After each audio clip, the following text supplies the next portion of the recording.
Alright, we are live. Welcome to the stream. It is the Nets taking on Milwaukee.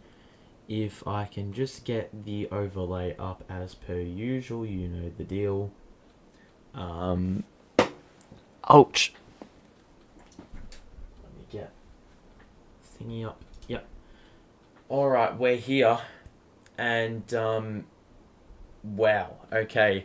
This game is absolutely massive. A day out from Christmas in Australia and 2 days out from Christmas in America.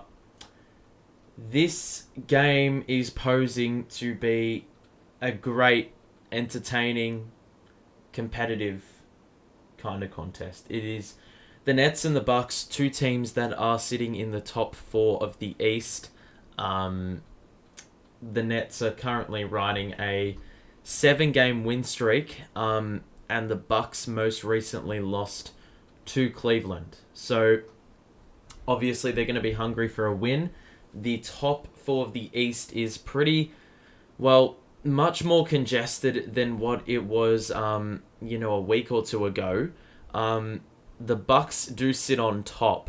The Celtics are half a game back. The Cavaliers are a game back, and the Nets are another game and a half back. So, it's these kind of games that we've got against the Bucks and the Cavs in the next two games is going to congest that even further if we are able to pick up victories in these games. We have Kyrie Irving back, but the Christmas gift that we all wanted in having a clean slate, no injuries, once again has failed to manifest. Joe Harris, about an hour and a half out from this game, pulled out of this one with tightness, I think. And obviously no risks taken. But, we were this close from, getting a clean injury list. And unfortunately, we're going to have to wait a little bit longer for that.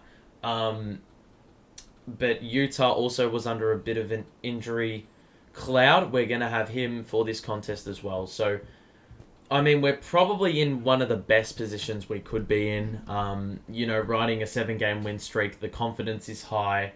There's barely any injuries to talk about. So we look like this is probably our best chance of winning a regular season game against the Bucks. To those in chat, welcome, Small and Ignatius. Hope you're doing well, my friends. We have the 5 on the floor, the same as a couple games ago when Kyrie was playing. Joe started the last fixture, but obviously no availability for him. So, But right now, we're in a pretty good headspace. I've seen some rumours saying that Joe needs to go again. John Collins has been rumoured to be traded for. Please, for the love of God, do not make trades. I want to see this full team fully composed. Games like today will really test our ceiling and show what we can really do when we show up on, our best days. So, hopefully, all goes well. This is, as I said, going to be a huge test. And Ben Simmons is going to get that assignment on Giannis. Jacques Vaughn has alluded to the fact. And last time Ben played him in pre-season, that was a really good performance by Ben, who basically put Giannis on clamps. The Bucks don't have Chris Middleton, that is correct, and that is going to put us at a pretty good position as well to win this game as well, because Middleton usually, starts to cook against us. Oh my god, I can't even speak. It's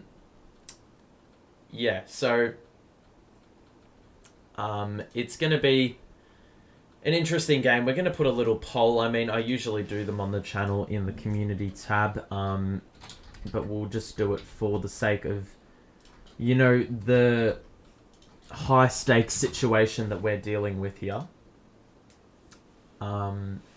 We have to lock down the others. Bobby Portis always plays well. That's so true. Portis, Connaughton could potentially do some things. Javon Carter could potentially do some things. The last time that we played the Bucks was earlier this year, and we lost by 11. A game where Nash was ejected. Giannis scored 43 in the game and 20 off the bench for Portis.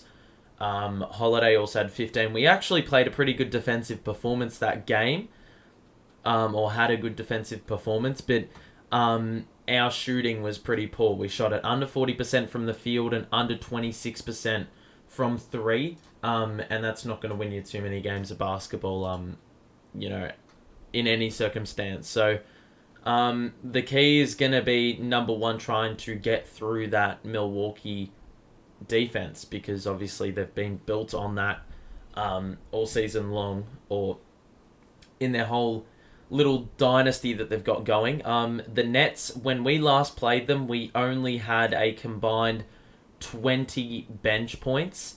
Granted, 3 players only netted 13 minutes or more. But that said, we're going to need more output, and we've got some players back in comparison to that game we, played against the Bucks in game 2 of the season, or game 4, should I say. KD had 33 in that game, Kyrie had 27, but both shot under 50% from the field, and we know their standard. We know how well both of them are shooting this year, so they're going to need to, step up a little bit more and exceed that, what they were able to hit in that previous game. Clax only had 3 points and Ben had 4 points in that game as well, so we're going to need to see more from them. And also Royce had 4 threes in that game, but his efficiency was, a bit meh. So, look, I would like to see a little bit of a better performance here. I remember Javon Carter playing for the Nets. Well, you probably don't want to. It was a pretty bad time. They got used to playing without Middleton, but they do need other guys to step up. Well, yeah, that's obviously the definition of the next man up mentality. No matter what, who's out, whatever players are out, whatever the circumstance, you've got to step up when the situation demands it. And the Bucks, that's why they've been successful, because it's teams like them, and I'm trying to think of other teams that I can think of that, like your Memphis. Memphis are probably the main team that really epitomized that the next man up mentality. They've got a really deep rotation, and players that have got 3-4 years of experience and got a chip on their shoulder. They always step up when required and when players are out. So that's why they've been fairly successful, especially in the regular season. Obviously, it gets a little bit tougher for those guys in the playoffs if you get hit with injuries, but we're about to kick this one off. And the starting lineup will see Javon Carter back in the 5. So they've got a really small starting 5. Let me just get the overlay up. There we go. Yeah, they've got a really small starting 5. They've got Javon Carter, they've got Grayson Allen and Jrue Holiday all in the starting 5. So that is a much, much smaller rotation than us, obviously. This one's about to get underway very shortly. And the Nets are wearing their statement uniforms. So it is, I don't know if that's a good or a bad omen, but regardless, we cannot leave anything to be desired. We've got to set the tone from tip-off and, take things from there. But, I can't stress the importance of starting well in this game. You can't play a, a half-assed game. You can't play only 2 or 3 quarters. You've got to start well, and you've got to sustain that for the entirety of the game. I can't believe Ja is above Kevin Durant in the MVP ladder. The MVP ladders are so bullshit. Like, they just... I don't even know what they base it off. Sometimes it's off personal agendas and whatnot. That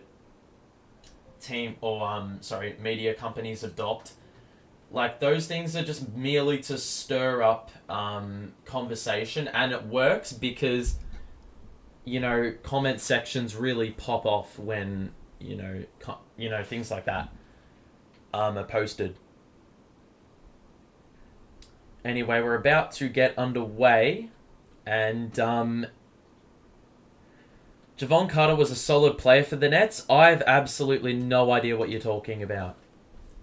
Not in any universe was Javon Carter solid, ever. Play begins, and it is the Bucks who win the tip. Lopez on the outside, you can't give him that space. He misses it off back rim, and Royce with the long rebound. And Royce will bring it up past half court. So, I don't know what kind of shots you want to give up. Probably Allen and Javon Carter need to be taking more shots than usual if we're going to be winning this one. Get it out of the hands of Giannis and plays like that. And don't turn it over like then. So dumb. Already, man. That was an awful, awful possession to open. You've got Giannis stealing it. Reading the pass.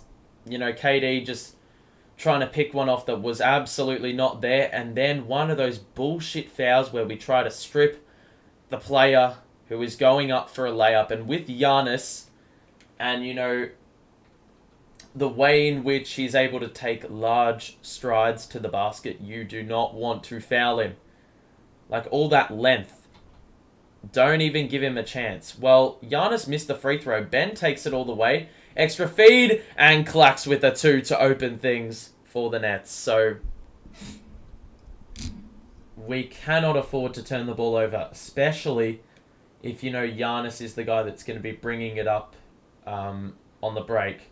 Because it's going to be so hard to compete with. Holiday's 3 is well off, and that's a good defensive possession. And now Simmons will bring it up early in the offense. Kyrie shoots a mid-range, missed it, and it's a rebound for Allen. So Javon Carter will bring it up. And now Allen, top of the key, gets past the closeout. Lopez from the corner. It is off for 3, and Kyrie gets the rebound. Ben sees Royce, and Royce held his run. He's going to get it back from KD, and the 3 is good. And a rejuvenated Royce O'Neal, who has been excellent from 3 in the last couple of games. Knocks that one down, and then Giannis scores an alley-oop very early in the shot clock. Ben has got to block off that run. You've got to stay basket size, or side, should I say. KD is off on the 3. But yeah, you can't afford to just let Giannis have a runway to the rim. Because we know how dangerous he is downhill. Lopez, the extra feed by Holiday was wonderful. The wraparound, and it is 2 more for Milwaukee. So, first 2 points for Lopez. Ben, the handoff to Royce. Goes down the middle, the pass to Clacks, and now the extra feed to Ben, who scores off the window. And that's a good find by Clacks. Getting into a bit of an unorthodox position for him. He's usually under the basket, but he went out to the perimeter. Giannis discards Claxton, and once again, Giannis just exerting his dominance. He's already got 6 of the Bucks' 8 points, and that is way too easy. All 8 points for the Bucks in the paint. All their misses have been from the perimeter. KD, one-legged runner, is off, and he's missed his first 2 shots to go with a turnover. Javon, couple screens utilized. Giannis has now got it on the outside, guarded by Kyrie. Clax is going to double. Javon Carter now gets past the closeout. Not really. Holiday's going to have to put one up. 2 to shoot. And Holiday airballed the shot. So good defense by the team. Ben going to drive. Shoots the one-legged floater. That was absolutely shithouse. Holiday now. Left alone. Bit of miscommunication. Holiday's 3 rattles around. And another miss for the Bucks on the outside. So 4 misses for the Bucks from 4 shots. And we've had 1-3 and made it. So I don't know what that is going to say about how this game is going to go. Royce on the drive over Allen. Excellent banker. And I don't know what that was. You may have heard that in the background. Stupidity. Giannis going to bring it up.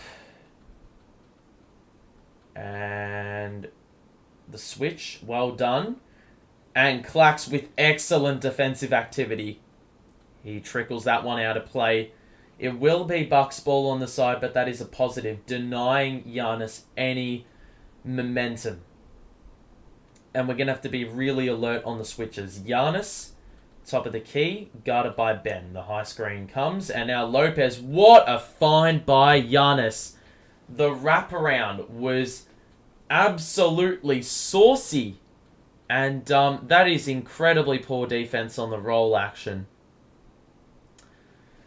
Giannis is going to get his. We got to stop the other players. Well, yeah, that's probably, how this game is going to run. So far, I can say we've done that pretty well. I wouldn't be mad at if the Bucks win. Well, we got to think proper here. We got to think with positivity. We can't be pessimistic going into this game, setting low standards. We've got to be expecting a win here. On a 7-game win streak, it's all good and well to beat the sides you should be beating, but if you can't beat the best of the best, then, well, it all counts for nothing. Jay, hope you're doing well, my friend. Jacques Vaughan did call a timeout, so Ray, your point is a good one. We need to be more defensively active because Giannis is getting his way at the moment. They're playing through him, and look, if you can stop that, then that immediately gives us a huge advantage.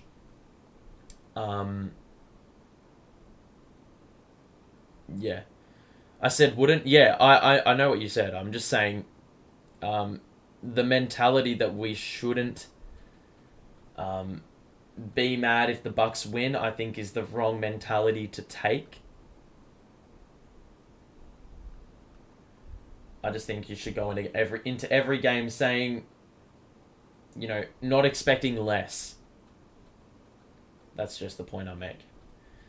Dayron can bump him up a little. I highly doubt that. I don't think Dayron's the solution. He did get called up though, so interesting reasoning behind that. I don't actually know the reasoning, but an interesting call to do that for a game like this. Maybe potentially going to be utilized this game. We don't know.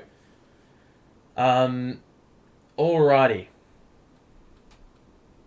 So we've got the timeout nearly at its conclusion. If you are enjoying the stream so far, make sure to show your support on it and subscribe if you are new. We'll be back after Christmas for Nets Cleveland on Boxing Day in America and the 27th in Australia. So if you want to be notified of when I go live then make sure to subscribe. Play resumes, 4.5 minutes in. Joe Ingles is in the game early. Interesting staggering of rotations. KD over Lopez. He has missed 3 straight shots now. So a bit unlike KD, you usually see him getting into a rhythm early on. Javon Carter, guarded by Kyrie. It's good defense, and it's going to be a double dribble on Javon Carter. So Kyrie staying glued to him, and it's going to be a turnover. So that is one of the first of the game for Milwaukee. And so it will be Ben bringing it up. KD going to shoot a deep three. Uncontested, and sometimes you've just got to let it fly. And given there was no contest there by the Bucks, I mean, he's probably going to more likely knock down that shot than not. Good defense here on the pick and roll action. Holiday maneuvers through, shoots the floater. He missed it, uncharacteristically. And now Ben, little skimmer pass to Kyrie, and in rhythm scores the three-pointer. And we're on a little bit of a 6-0 run, which is a very good sign given KD has only scored one of his 4 shots. It's going to be a foul on Ben, trying to deny Giannis. And we will probably be seeing the first subs for the Nets. I think Ben has to be more physical with Giannis without fouling. Well, yeah, you've got to make his life incredibly difficult. The fewer touches that Giannis gets, the better. The switch, and now Ben is locked onto Holiday. He's going to drive on him. He kicks past. And now Ingles for 3 on the catch. That is off. Get the rebound, someone. And Allen did. No one for the Nets was awake. They just all watched. Absolute ball watching. And an easy 3-pointer for Allen. So now Royce, top of the key for 3. That is good! He's an absolute sniper so far in this game. And that is his second 3-pointer of the game. He is perfect from the field. He is the Nets' top scorer. Giannis going to drive on Clax. Spin move. Scoops it up and in. And I mean, the strides are so long that it is going to be incredibly tough to laterally move at the same pace. Royce going to find KD in the post. Holiday is picking him up. Now Ben back out of Royce. And now Kyrie guarded by Allen on the wing. Cross. One more. No look! Ah! No look, alley-oop. Clacks with the excellent backdoor cut. The Bucks overcommitted. They wanted to blitz Kyrie. And you will find a little bit of a void in opposing defenses if they're going to play that game with the Nets. Ingles to Allen. And back to Ingles, top of the key. Giannis, uncontested shot. And surprisingly, that was probably the most open of all of them. And the push shot was well short. And then Giannis picks up the foul. So it's going to be side out for the Nets. So an excellent start. I mean, we started a little bit slowly, but once again, those Jacques Vaughn timeouts are really proving to be pivotal in, swinging the momentum just a little bit. Seth Curry is in. Yeah, so, since that timeout, we've gone on an 11-5 run. Kyrie, 2-pointer, that is a really tough shot over Portis. I don't know why you'd be taking those. Got to be a little bit more innovative, I think. KD got it by Holiday. Giannis has gone to the bench. It's going to be a kick ball on Clax, and it will be Buck ball on the side. So, 4:11 to play, 20-15 the score. It's been a pretty good start. Royce O'Neal leading scorers, or leading the Nets with 8. Giannis has been the clear number 1 for the Bucks. Holiday gets past Clax. Defense was wonderful. Clax forces the miss. KD going to bring it up single-handed. Fake the pass and made the 3-pointer over Lopez. And we've got a timeout. And I'm telling you, those Jacques Vaughn timeouts, bro. Last game, the Nets started a bit lackluster defensively, and Jacques Vaughn says, let me call a timeout and we're going to fix this problem immediately. And what did we do? We went on a 38-12 run, or something absurd like that. And it's very clear. It's making a difference. You hold players accountable. You deal with the errors quicker, and you're able to rectify the problems quicker and let it, ensure that it doesn't get out of hand at all. And, we're seeing it on full display here. The defense has picked up, in the last few possessions. The ball is popping, and that is where the success is coming from. If we look at the box score, which I'm going to need to get up now. Box score time here, and you can see, if I can get it up, please. Thank you. You will see Giannis has got 8, clear top scorer, but Jrue Holiday has missed all 5 shots. You can see 7 of 17 from the field is the Bucks, and 1 of 6 from 3, so we're defending them pretty well now. KD has missed every single one of his mid-ranges, but has made 2 3-pointers. Royce has got 8. Every starter has scored, and we are living the life. We are shooting the ball pretty well. Haven't missed a 3-pointer yet, which is nuts. And we have assisted on nearly every single field goal. So, that is the dream. And that is not going to be sustainable for the whole game. But it is one of the key things we needed to do in order to get the job done today. We needed to start the game well and set the tone. And the 3-point shooting has really helped us get this lead up. Which team do I support? I think it's fairly obvious at this point, but the Nets, very tumultuous time of following this team from the 2017-18 season, and now to here. I mean, there's been so much that has happened, that has transpired in the last 5 years. So it's been a bit of a tough one, but we've been able to get through it, and hopefully we're able to succeed, finally reach that prized goal of winning a chip.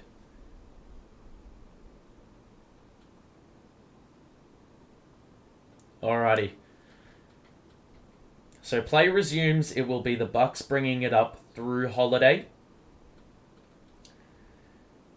High screen by Portis. Allen gets it off. Oh, well done, Sumner. Stripped Allen of the ball going up. Sumner with the layup. He missed it. Oh, for God's sake. He does everything right. I do think that he needed to, in that situation, hand it off to one of your more reliable shooters. Instead of just going up with a bit of an, uncontrolled layup. KD! Excellent job! And he forces another disjointed Bucks possession. It goes out off Durant after Lopez was trying to spin around and get a shot up. But he lost it as he, was trying to execute that ball fake. So they got 5 to shoot. It's going to be Ingles trying to pass it in. We do well to deny it.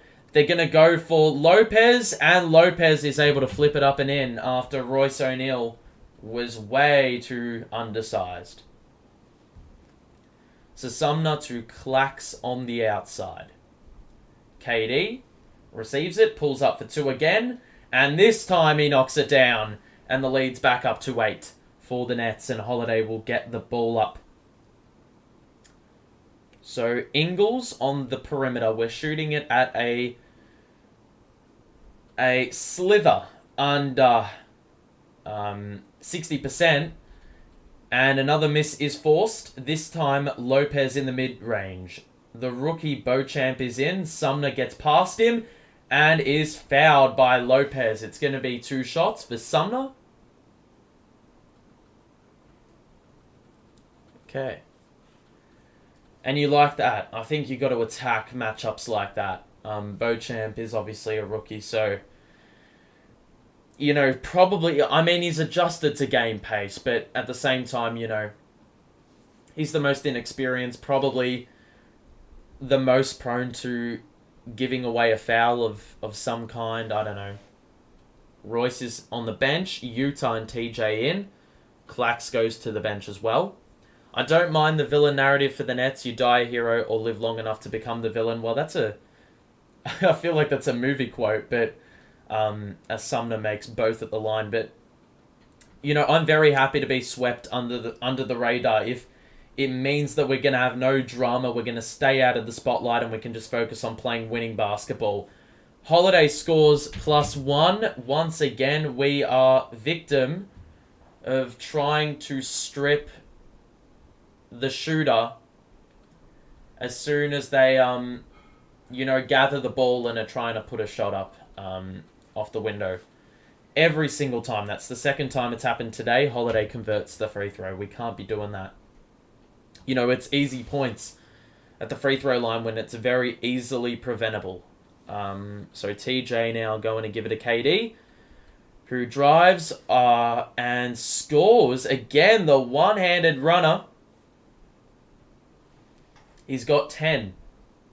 First player in double figures in the game. Holiday maneuvers through and is fouled. He initiated the contact. Warren will pick it up. The media's been talking a lot about the Nets positively. Well, if you compare the positive media coverage to the negative media coverage, the negative media coverage wins out by a significant amount. Because, fans, and I feel like just from an engagement perspective, you're able to garner more engagement if you're talking about something negative. I feel like that's just a known rule within media companies. If you talk about something controversial or anything of the sort, as if, bro! What are they talking about, fam? So, Holiday missed number 2. Utah trying to get the rebound. Lopez swats it out of his hand, and it's somehow Bucks ball. Please go figure. Every single time this happens, Ingles misses a 3 from the corner. It is a rebound by Warren. But that's another thing. Every single game this year, there's always those 50-50 calls where the ball goes out of play. And every single time, the percentage of us winning out on those 50-50s is like 0. 10% tops. Sumner just scored one off the glass, which is awesome. Lead up to double figures. Lopez with an insane tip from the Holiday feed. And, they're playing through those two at the moment. Aside from Lopez, Holiday, and Giannis, there's been absolutely no existence. KD with the cross. He fell over, and it's a turnover. Holiday. Is he going to pull up for 3? Yes, he is. And he knocks it down, and the lead is cut in half. And I forgot to start the timer. That is exceptional by me. So I'm not even going to bother changing it until there's a stoppage. Sumner nearly lost the ball. Warren goes baseline, shoots the runner. That is off. And Portis with the rebound. So a late run by the Bucks is proving to be positive. That is not a foul, fam. Lopez hits the deck, and it's going to be Sumner who picks up the foul. I have no idea what the foul is for. You could argue the initial contact, but beyond that, I think Lopez was trying to bait him in a little bit. The Bucks are over the limit, so they're going to the line. Our center play is being exposed. It's just frustrating, isn't it? It is frustrating. Giannis is about to check in. Lopez misses number 1. Ben is back in the game. So it looks like Ben is going to play whenever Giannis plays. Ben has returned, and so has Giannis. Giannis has 8 points in the game. And Ben, I don't know what his impact has been, but it's all going to be in the defensive assignment. The way Giannis plays is going to dictate my perception of how Ben has played. KD, good cross. Bounce pass. Warren, top of the key. Yes! Money. And the lead's back up to 7. Bit of a comfy lead going on here. And now Giannis is going to lose the ball out of bounds. And it's Nets ball. TJ Warren with the defense, and I think he's been fairly underrated as a defender this year.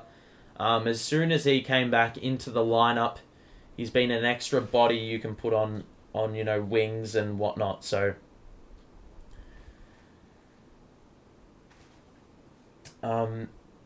KD. 20 seconds to do something. TJ Warren doesn't shoot the three, drives, lost it. Oh, Ben with the putback. Okay, excellent stuff. TJ with the miss and Ben with the putback, and now Holiday going to drive on KD, shoots a tough baseline. Oh my God. Only the damn Nets. Only the Nets are you going to pull off shots like that. Holiday was essentially behind the basket. He was essentially behind the basket on the baseline.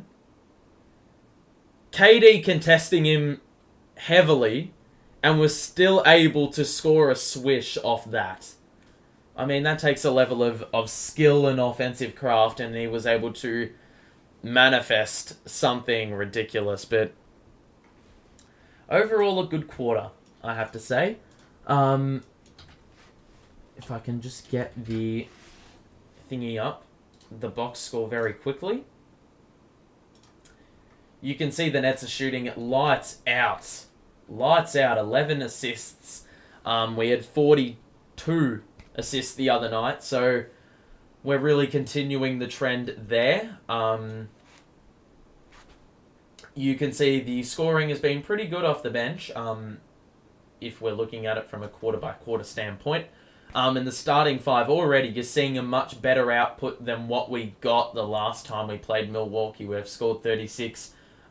We didn't even crack the ton last time we played them, so yeah. Overall, a good start. KD shooting the ball well after a pretty slow beginning. He's made his last 4 shots. Royce has not missed. Clax has not missed. Kyrie's probably the guy that's got to get going, but usually tends to have a slow start and then really ease into the pace of the game. So overall, I'm pretty happy with what we've done on the defensive end. The Bucks are shooting it at 48% and 25%. It's not that bad. They've had a fair bit of ISO when they haven't had any bench points. It's been all starter points. Holiday and Lopez with 8 shots each in that opening quarter. So you sort of expected this, given the personnel they've got. They're going to have to find ways to keep up with us somehow. And basically giving your 3 best players the opportunity to score as many points as possible and put as many shots up as possible is the way you're going to get it done. KD's head is killing me. I mean, yeah, that hair is just an absolute lost cause. He's probably got to give that up, but grown men have got attachments to certain things, and I think the hair is one of those things. Once you lose the hair, it is like admitting defeat, I think. Kyrie. Floater is off. Ben with the offensive rebound. TJ on the outside.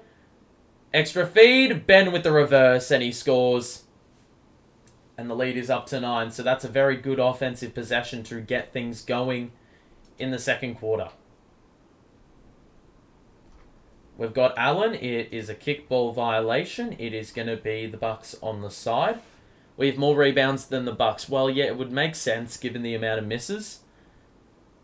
This win going to push the Nets to 4th place in the entire league. Well, yeah, I think the Eastern Conference is significantly better than the West at the moment. The West is so even. Good defense on the Portis hook shot. It was Utah with the help. And now Warren in the mid-range over Giannis knocks it down. And the lead is up to 11 for Brooklyn. So now Giannis, guarded by Ben. Giannis, no fucking way. Giannis just fell on the floor.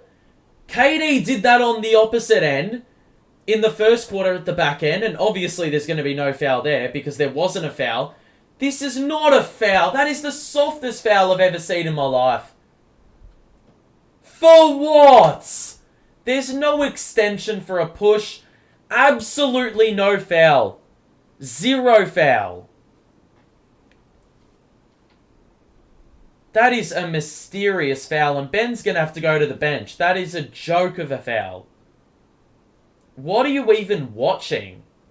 Clax is going to come in. He's going to now be the assignment for Giannis. Connaughton on the outside. He's going to get it back from Portis. And now Giannis, the closeout. Connaughton's going to get a wide open look.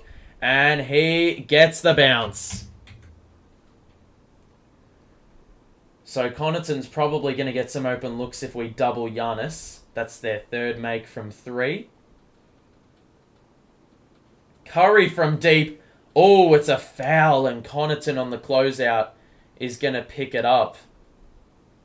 And that's a pretty careless foul to give away.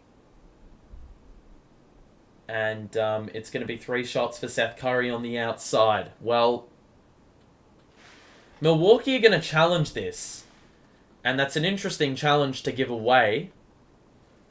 This early into the contest, it could be a close game down the stretch. And, you know, calls could potentially not go your way. And you're going to need challenges to potentially change the tide.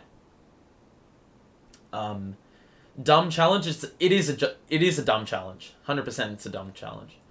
But knowing our luck, it's going to be turned around. So, if you are enjoying the stream, make sure to drop a like. And if you're new, make sure to subscribe so you are notified of when I go live next. That is, of course, if you want to be notified. We've got the Cavaliers and the Hawks to close out the year. We're not going to be doing the final game of the year, which is the Hornets. But regardless, we should be ending this year on with a bang. What games do I post? Every game I do is a Nets game, because I'm a Nets supporter.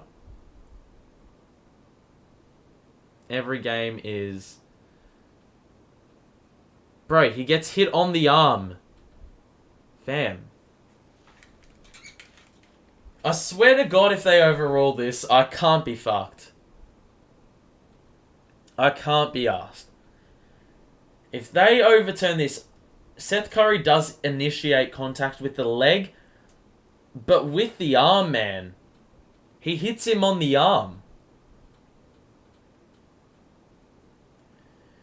We just get so many bad calls against us this year, it's not even funny. How is it overturned?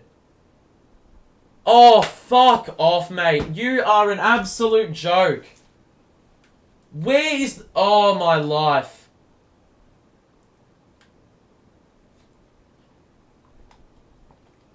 He got hit on the arm. Oh, fuck off. So which is the foul first? The hit on the arm or the offensive foul? Which one overrules which? That is ridiculous. First the bullshit call on one end for Giannis, and then the bullshit three-pointer on the other end. I'll tell you what, whichever one comes first. Well, is it the offensive foul with the kick out, or is it the hit on the arm?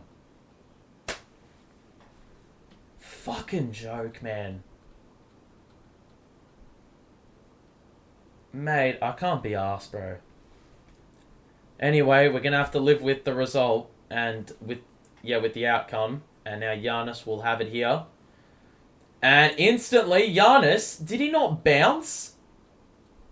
Like he hopped with his foot. I thought that was like a travel or some shit. Anyway, Portis in the post on Utah. We're a bit small, and Portis is able to put that one up and in. Fuck's sake, man. Kyrie's in the game. He's going to be the guy that leads the way. Kyrie over Allen.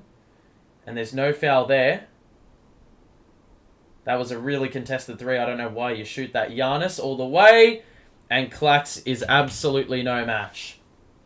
And the lead's back down to 4. 7-0 run for Milwaukee. Warren catch and shoot 3. He's feeling it. He knocks down another 3-pointer. And Warren, I do believe, is really pushing double figures already. So now we have hit 7 of our 9 threes. Giannis, that is a joke of a foul, man.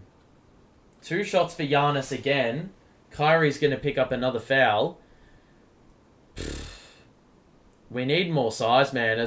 We've already got Clax, Utah, and Warren out there. I actually think that Joe being out is so huge, you know, in a game like this, because you have to play Seth Curry more minutes because, you know, Joe's out. Well, actually, you don't, but, you know.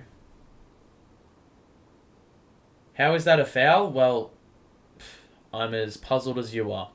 I honestly, I'm not a referee for a reason, because I still, like, some interpretations of the rule I just don't understand. And that's probably because I watch so many contact sports that, you know, little whistles for little pushes just really infuriate me as a sports fan, because I'm like, these are grown men. It's incredibly soft to give away a foul like that, or to call a foul like that. Seth Curry just knocked down a wide open 3 after there was a bit of a miscommunication on the PNR. And now it's going to be Allen who receives it on the perimeter. Guarded by Kyrie. It's a good rotation. Kyrie doing well to cover that. Portis with the floater. It's off. He got the offensive rebound, and then he lost it. Good work by Clax. And now Warren to Curry. He's got an open look. It's off. Right to Warren in the corner. He gets it back, Seth. And he's going to use the Clax screen, and now the switch. Warren has got it on the perimeter. Clax guarded by Allen in the post. Clax, you got to exploit it. Curry, shoot it. It's going to be a shot clock violation. Excellent. He had a couple opportunities. There was a little bit of a window where he could have put up a shot, Seth, from the perimeter. It wouldn't have been a high percentage look, but, you know, you want to get a shot up, you know, rather than letting the shot clock expire. Portis. Ingles on the perimeter. Good contest by Utah. It was well short. And Warren with the rebound. So Seth Curry is going to bring it up. The lead is 8. Curry. Warren. High screen Clax and the switch. Warren, surely you maximize this. Curry to the corner for Utah. Back to Seth. He's going to have to shoot it. Step back midi. It's off. And Portis with the rebound. So, it's an interesting kind of defense they're throwing at us, but it is working. Giannis, well done, Clax, to not even let Giannis bypass the 3-point line. The switch now. Kyrie is on him. Lost the ball! Clax swoops on it and throws it down to get it back into double figures, and the timeout is called by Milwaukee. But that is excellent, excellent work by Kyrie Irving to just wreak havoc and force Giannis to lose his dribble. And then Clax, after the dunk, just gave, you know, Giannis a little bit of a shove, or one of those little elbow brushes or shoulder brushes on the way through, and Giannis really didn't take an exception to that. And yeah, there was a little bit of dialogue on the way to the timeout. So, you know, we're actually delivering for once at the moment. It's a good sign. TJ Warren has been an excellent pickup. And in games like this, it's going to be so important when KD is on the bench that you're able to, you know, sustain that scoring. And TJ Warren has really helped us in that department. You can see Giannis has got 12 on good shooting, but I think it's going to be seen more in how many turnovers he has rather than, you know, his field goal percentage, because we know that's going to be a high clip. You can see overall the shooting's pretty good in terms of like keeping them away from the 3-point line and whatnot. Whilst KD has been on the bench, Warren has done a good job there. Seth Curry with a 3-pointer, and you can see Ben and Clax and Royce have really done a good job, of contributing, much like what they were unable to do last time we played Milwaukee. And, TJ Warren, a welcome addition from that last fixture where obviously he wasn't available. So Ben's actually had a good game. 6 points, 4 boards, 4 assists. He's done a little bit of everything. And that defense on Giannis also is going to be another measure of how well he plays today. Or how you view his game. Alrighty, so a 10-point game. And it is going to be Bucks who will have the ball returning from the timeout. I like Ben's intensity. Yep, the intensity has been there. He's been much more locked in than I've seen him against weaker opposition. I mean, the situation calls for it. But this should just be a given from Ben every single time he plays. Every time he sets foot onto an NBA court, the intensity level should be always the same high standard, no exceptions. So, Ingles to Grayson Allen. And now Giannis guarded by Clax. We've got Javon Carter now guarded by Kai on the wing. Clax does well to deny Giannis in the post. Javon has to pass it, and Lopez, as the shot clock expires, it is an excellent defensive possession. And now Utah. Clax being able to tip that pass to Giannis in the post was so key in that possession. It didn't let Giannis get a touch and get it where he wanted it. Kyrie for 3. He's short on that. That's a poor shot. Now Giannis going to try take it.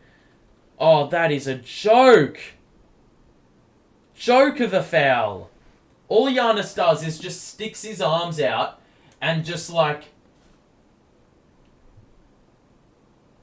oh, for God's sake. It's just those long strides of his.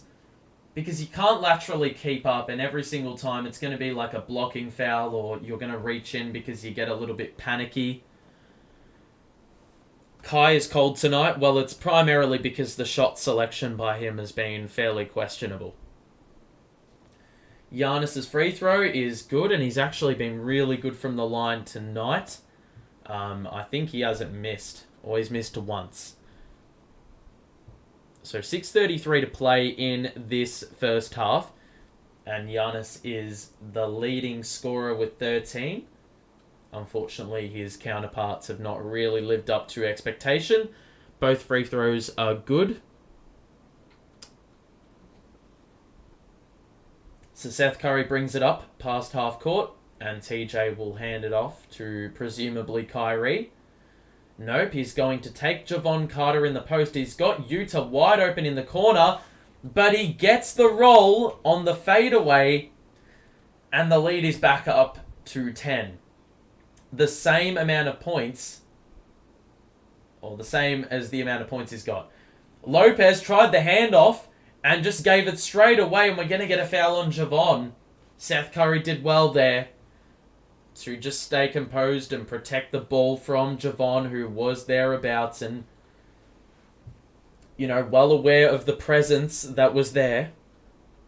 So it's going to be KD coming back in the game, and the excellent thing is the lead has actually gone up with Kevin Durant on the bench. Seth Curry, some good minutes, and I actually didn't think that was going to be the case when he got extended minutes in this fixture. Kyrie gonna drive on Lopez, doesn't test him. Clax was held under the basket. They say nothing. Clax with the hook shot. He gets the roll!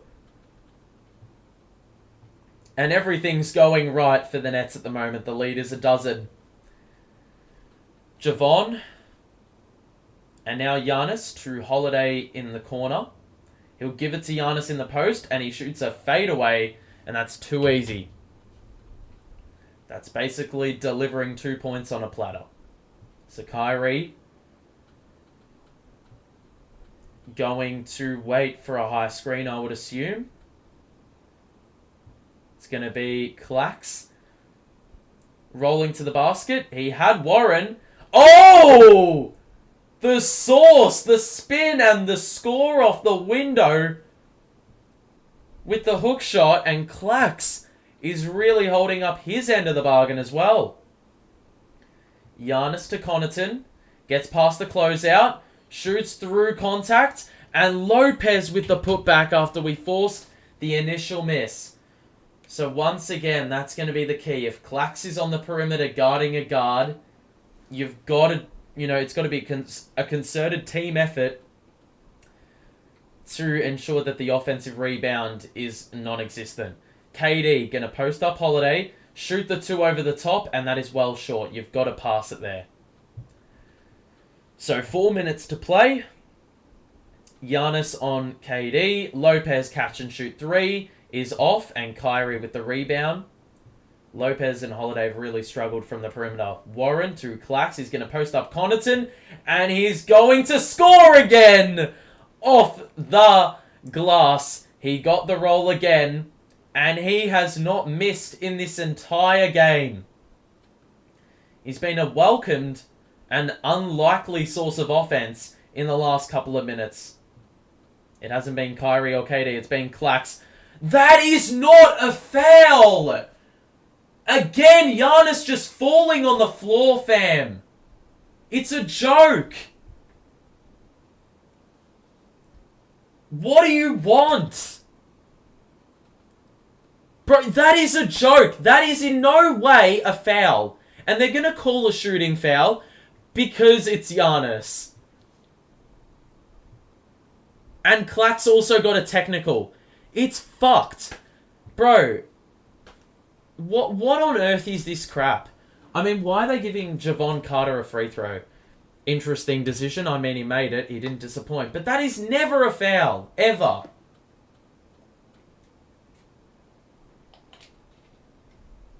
Never a foul.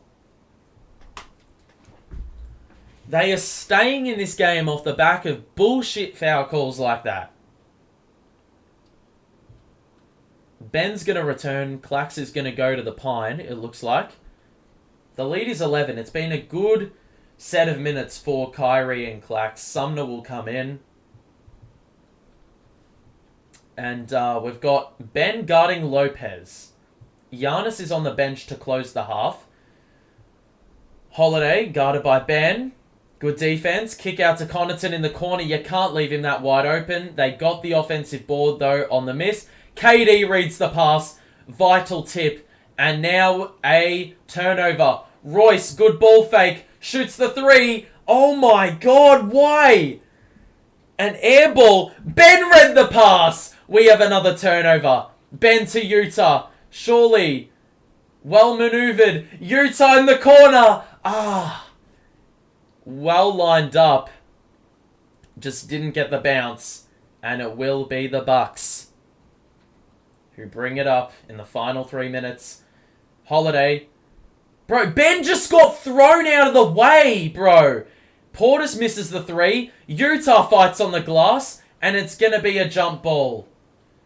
Mate, where is the foul? I'm not usually this animated with fouls, but sheesh. I didn't know you could just throw people out of the way with a push-off. Last time I checked, that wasn't legal within the rules of basketball. Beauchamp is in. Javon Carter to the bench. So Lopez and Utah in the jump. And it wasn't clean, but the Bucks get possession, and now Holiday on the outside. Guarded by Utah. 5 to shoot. Gonna have to put one up. And he does well with the ball fake. Missed it, and the putback is good. So again, the Bucks missing shots, but able to follow up and score on the 2. Sumner going to shoot a step back mid-range. I don't like that shot selection, but Ben chases up the rebound and we reset again. KD's got a wide open 3.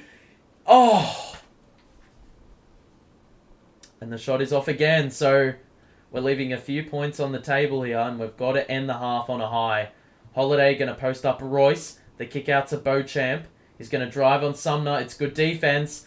And Beauchamp misses. Good tip by Ben. That's going to be a foul on Beauchamp as Sumner was able to secure the rebound. Is Kyrie in? No.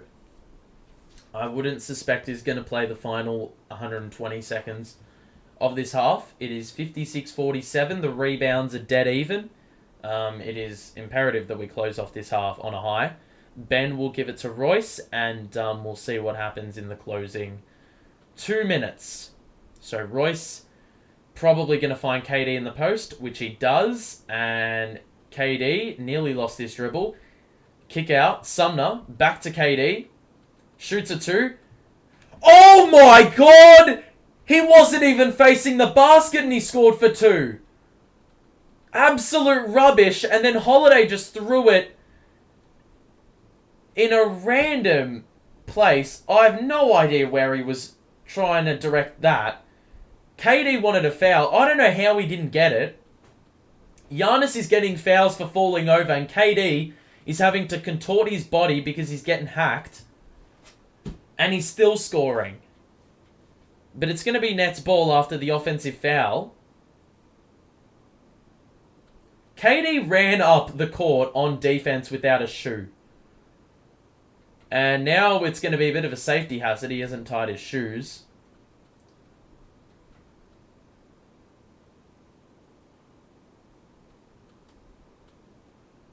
Yeah, we're getting a timeout.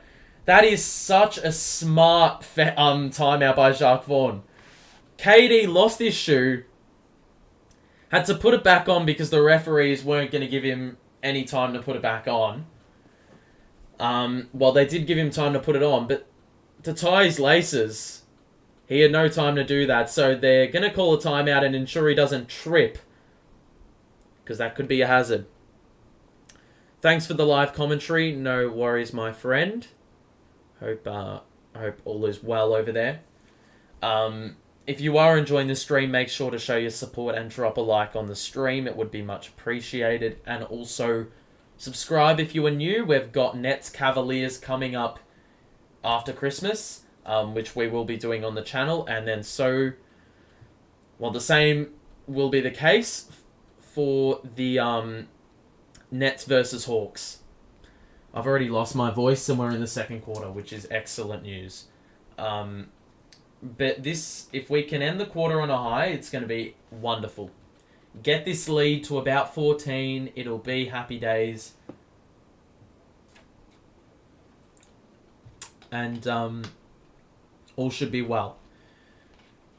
I'll be a little bit more comfy than I can say I have been in previous Nets Bucks games, where it's usually a little bit more tightly contested. But we've got about a minute to play. Little bit over. KD's got the ball here on the perimeter. He is tightly watched. Guarded by Giannis. Lost the ball and they're gonna... Bro, how many times does KD have to be hit in order for them to fucking give him a foul call? Bro, it's a joke, man. Where are they looking? Gonna be Nets ball on the side. Sumner immediately through the contact, missed it, but got his own rebound, then didn't. And Portis was able to secure somehow. Giannis behind the back. Pass to the corner. He's wide open. Portis for 3. Missed it. And that was a weirdly navigated possession by Bobby Portis there. He could have shot it much earlier. Waited for contact from KD and then just missed it. KD fell! It's going to be 2. And I mean, this guy goes through so much as an NBA player. The amount of attention he garners, the amount of whistles he's able to draw is baffling. And even so, he seems very unwavered by it all. Donovan Mitchell going to go crazy. Well, I wouldn't be surprised. Donovan has been an exceptional player this year. The standards have been set. He's exceeded expectations, and he's on a team that can really do some damage in the East. KD for MVP, I think he's been the undisputed MVP of the last 3 weeks, I think. And that's to correlate with the form of the Nets. The lead is 13 now, and Holiday's going to bring it up. Is it a 2-for-1 kind of play? Ben reads it, and it's going to be a side out. It's going to be a side out for Milwaukee. Ben Simmons active again defensively and denying Giannis possession in the post. Connaughton is looking for Giannis, and it's going to be a 5-second call. Or it's going to be an offensive foul on Giannis, who threw Claxton out of the way. And he has no complaints. So, 30 seconds to play. And that's a poor 2-for-1 execution. The Bucks have 9 turnovers. And usually we're not very good at forcing turnovers against the Bucks. And we usually create or manifest our own turnovers. But we're leading that battle. We're forced 9, and we have only had 4 of our own. So it's going to be Royce bringing it up. Ben, KD, Kyrie, and Utah rounding out the 5. Royce looking for an option. He gets it to KD now. KD 1-on-1 with Connaughton. Alley-oop. Oh my god, that was a bold play. And now Giannis going to bring it up. They absolutely converge on him. And now Beauchamp in the corner. You live with that. He misses the 3. And it's going to be Nets ball. With 1.8. And as much as our possession wasn't all that ideal, we were able to once again force it out of Giannis's hands with the trap. And we've got 1.8 seconds to deal with this. So 1 second to shoot. And we'll see what's going to happen here. So 13-point lead. This is going to be an absolute prayer that we put up. Royce is going to do the honors. And that's well off. Excellent half, fellas. Excellent half. 60-47. The defense has been wonderful.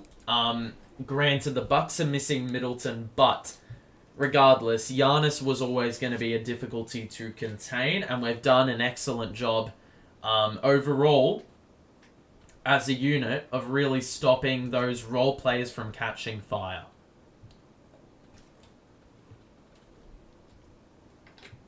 And that's with the Bucks getting to the line a lot for their 47 points.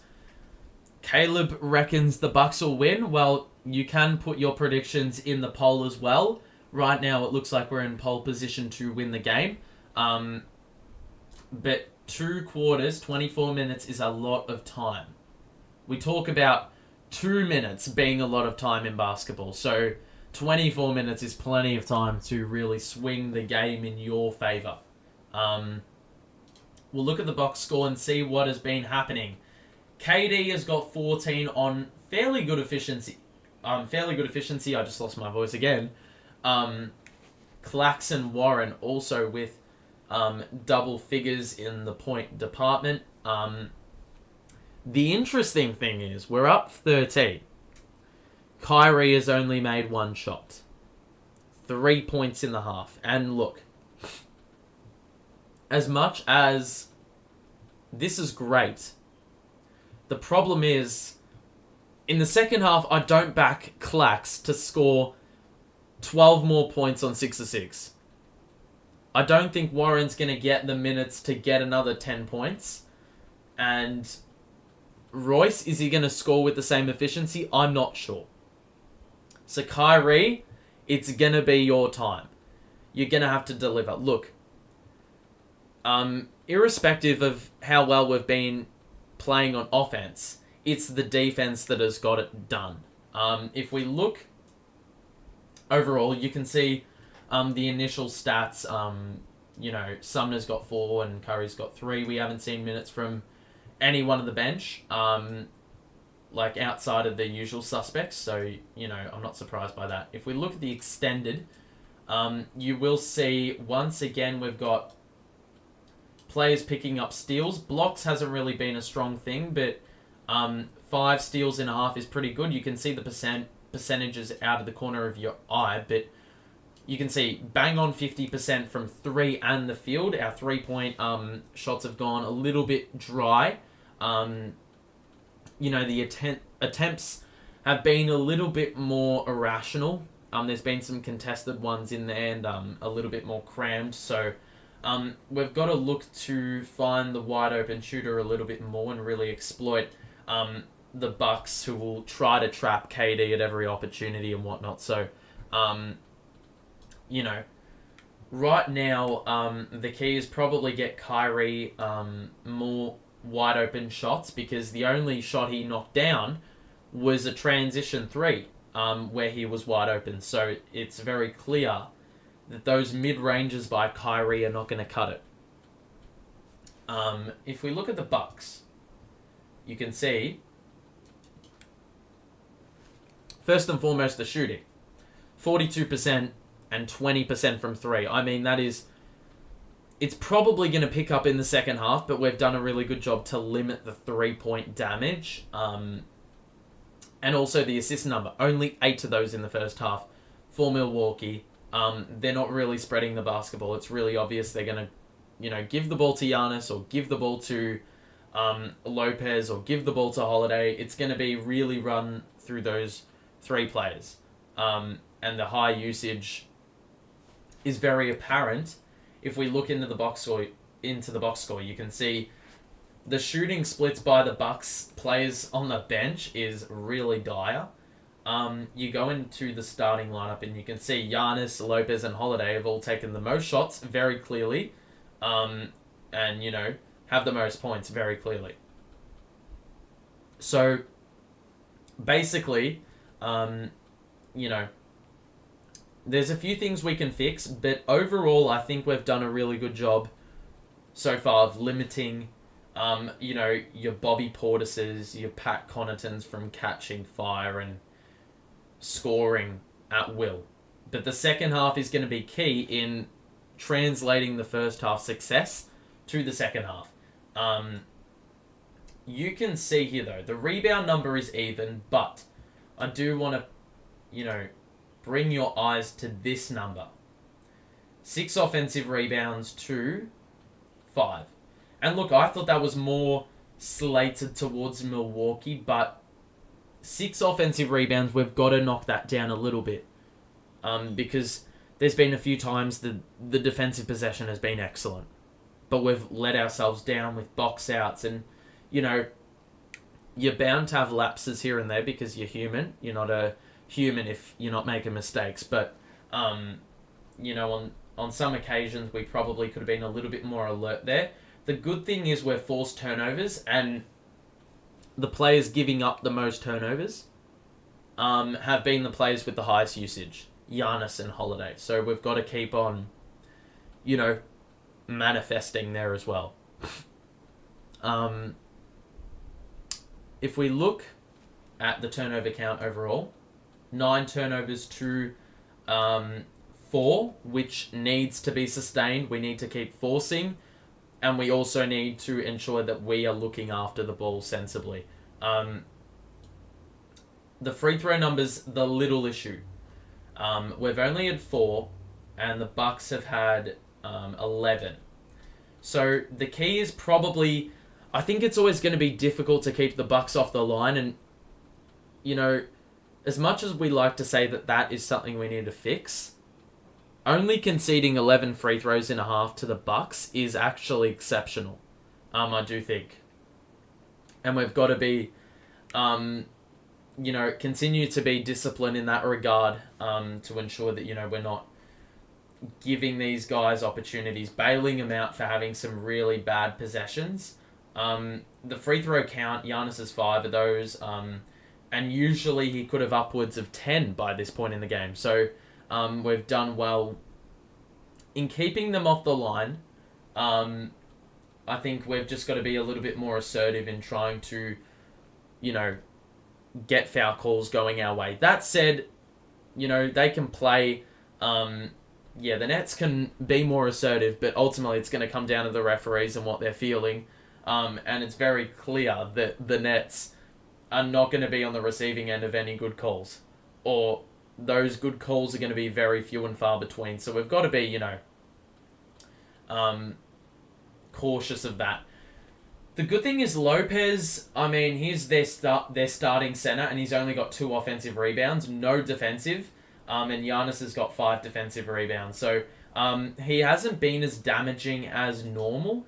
And that's another reason why we've been able to, you know, really quell the influence of Giannis, who he scored 16, but, you know, you usually sense that he's being extremely damaging for the Bucks against the Nets, but it hasn't really felt like he has had, you know, that dominance that he usually has over us. He just, you know, it's been a 16-point game that, you know, the first quarter was good and all, but the fact that they're down 13 really dampens the mood as to, you know, how those 16 points have actually impacted the game. If that makes any sense.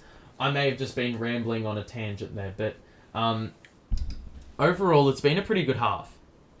You can't complain with this. The key for the second half is be more assertive in driving to the rack, I think is number 1, because those 3-pointers have sort of fallen off a little bit from the first quarter success. The second thing is probably just watch the offensive rebounding and make sure to box out. And the turnovers, just make sure that you're looking after the ball and you continue to commit few turnovers. You know, we've actually been the beneficiary of turnovers for once. And you know, that's boded well. You know, all these little things, if you're able to get them right by very fine margins, they all culminate into, you know, a sizable advantage, and that's why we've got the 13-point lead. When you add up you add up the turnovers, the shooting, you add up the rebounding, you know, the bench scoring, the 3-point shots made, you know, it all culminates, and that's why we've got, as I said, a 13-point lead going into the half.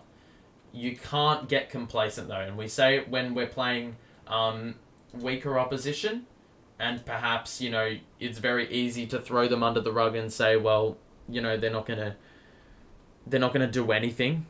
You know, they're not gonna compete. They're not gonna test us. They're not gonna come out hungry. And then you start the game and you're down 24-10 in the blink of an eye.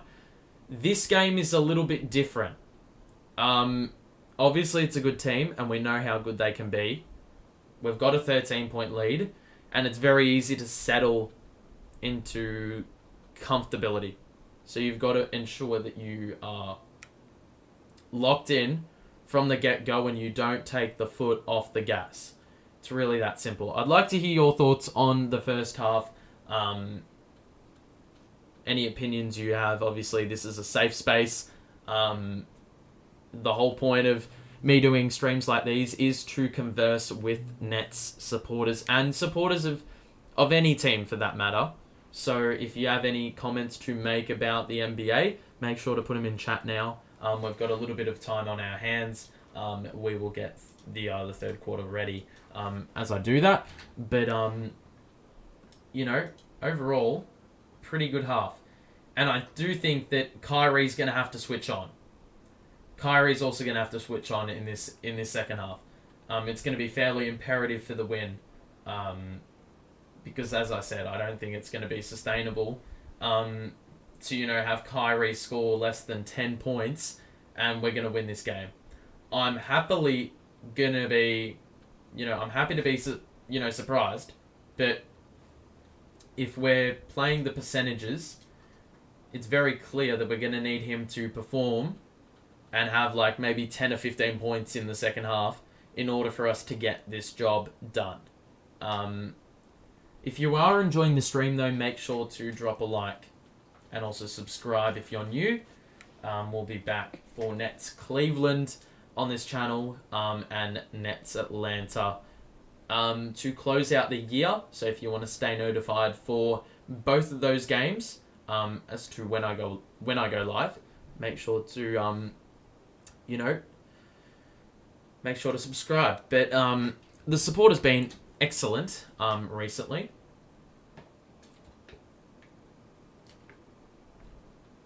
The support has been excellent recently. Really appreciative of that. So thank you very much for those of you who have supported the channel and tuned in every stream. It really helps. I've noticed in the last few weeks, since we've done a few of these, probably the month of December, we've gone from having, a solid 15 to 20 people at the same time to upwards of 30 for a sustained period, which is awesome. So we've got to, keep that going well into the new year, hopefully. So thank you for all that support. But for the moment, the game is here to be won. It is ours to lose. Let's not be idiots. The 3-point shooting for the Nets has improved drastically. Well, yeah, we did. You looked at the start of the year. You saw Joe Harris. You saw Seth Curry, KD, Kyrie all shooting subpar from 3. It was only going to be a matter of time before they were able to, catch fire. And we already had Utah shooting 3s, lights out. TJ Warren's doing a good job. In this game especially. And then, the re-emergence of those players actually shooting the ball better has really contributed towards success. Defense has improved tremendously, and I think that's got to be credited to Jacques Vaughn. Because that man has reinvigorated this team, and I think confidence does a lot of things, and it's very clear that the confidence, that he's instilled in the players now exude the same confidence. It's translated to, being engaged on court, and whether that's being more defensively active and, buying into a new system and whatnot, then, it's been apparent. It has been very apparent to see. So, it's been good. It's been good. But the key is the game is not over. They're trapping Kyrie in the fucking first 2 seconds, bro. Literally, in 2 seconds, they're trying to trap Kyrie and KD early. And given we had, 4 turnovers in the first half, I'm very, very conscious that if they're going to play this kind of harassment defense, we've got to be smart with it. Clax. Excellent off the glass. The defense just vacated, and he was able to get up an uncontested hook shot. 7 of 7 for Nick Claxton. We are now third in 3-point percentage. I'm not surprised one bit by that. Giannis, Allen on the perimeter, defended by Ben. Lopez in the corner. Giannis and Royce. I don't know what's going on here. Giannis has hurt his hand. It's his pinky finger that he is holding. And it's going to be shots for Giannis, but that is not the matchup you want. Giannis is walking off a little bit sore. I think it was on the landing where he may have jarred it or something like that. But once again, Royce is look, if you're going to commit the foul under the basket, you can't half-ass it. And Royce basically locking Giannis's arms up was essential to ensure that he doesn't score that M1.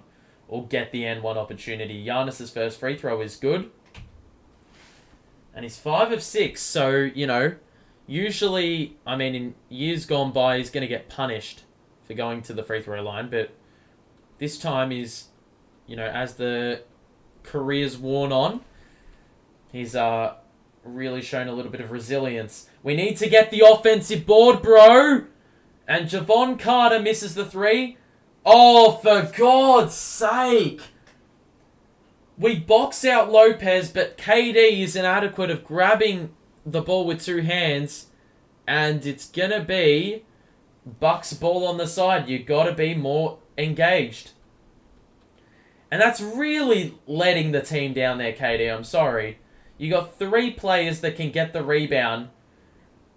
And, we're basically recycling the possession for Milwaukee. The good thing was, we forced the turnover. Giannis was trying to, draw a rip foul and was unable to actually get that call. He actually turned it over as it just went out of play. KD scores the excellent little, I guess you could call it a skyhook if you really want to.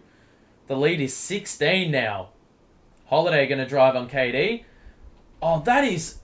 Fuck off. Another foul.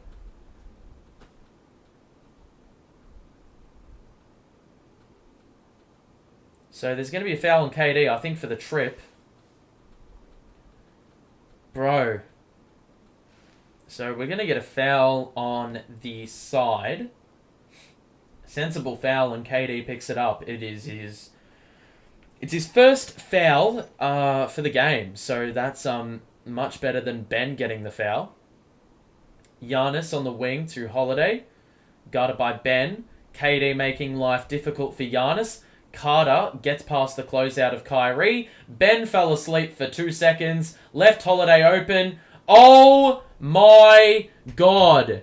Giannis, despite trying to box him out, still was able to bypass it and put it back up and in.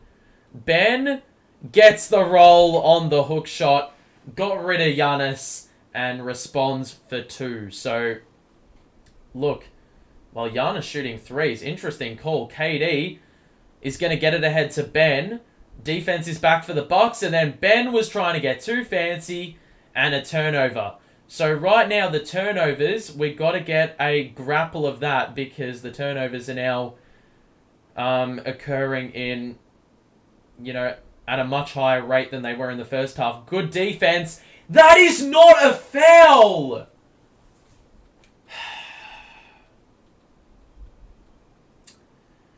Maybe it was a foul. I don't even know.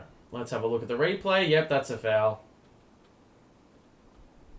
Oh, that is a joke on the contest, though. Maybe a push before the actual shooting motion. Yes, so KD, had plenty of time to get the defensive rebound positioning, but instead did not establish, and Giannis was able to basically establish the position he wanted, get the rebound, score through contact. Jacques Vaughn is calling a timeout here to challenge that interesting whistle. The foul could be called on Ben, who did have his left hand on Javon Carter's back. And that's the only place I reckon you can call the foul. Javon just missed the layup on the actual shot. Ben didn't hit him on the head or anything. He just flung himself towards the floor. That is not a foul. Simple. So, this would be very favourable if we win out here, but you already know, we're not going to get the benefit of the doubt here. The Bucks got the benefit earlier when they challenged it, and it was very 50-50. I reckon not enough to overturn. This one should be overturned, but it's not gonna. It's double standards. I'm not going to be surprised if this isn't overturned, because you just know the Nets are in the referee's bad books. That's been long documented. I don't know why they hate us. I don't know what we've done. Yes! Successful! And we're going to get the ball on the side. Wonderful. That's a huge win. Yes. Finally. Justice. Jam on toast. Yes. Yes, yes, yes. Alrighty, so it's going to be Nets ball on the side. We are in control at the moment. Good coaching. I mean, yeah, it was... You know, sometimes you can very easily fall into the trap of saying, well, we want to save this challenge for the closing minutes, but there's no guarantees that you're going to be using that challenge. I mean, you've got a call right in front of you that you can challenge and win out on, so why save it for later? Bucks fan here, you're lucky we can't hit a 3 to save our life. Well, yeah, I mean, I just think it's a fact that your role players aren't contributing well enough. And at the same time, you know, not being very responsible with the ball in hand, I have to say. Kyrie's going to get it here, and he's going to get it across halfway. We're getting good looks, just not hitting. Well, yeah, you've had a couple good looks, but some are being contested. I think the good thing is we're just forcing it into the hands of players that you probably don't want shooting the ball. Javon shooting a mid-range knocks it down. And I would live with that shot. Giving away a mid-range to Javon. Kyrie on the outside. High screen clacks. Ben gonna get it here. KD shoots a 3 over Holiday. And that's well short.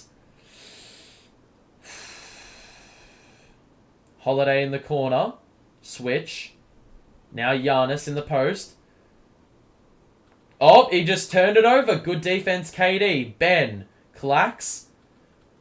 Oh! Through the contact. And he flexes. Clacks is 8 of 8 from the field. He's got 16 in the game. It's a good point you make, Shem.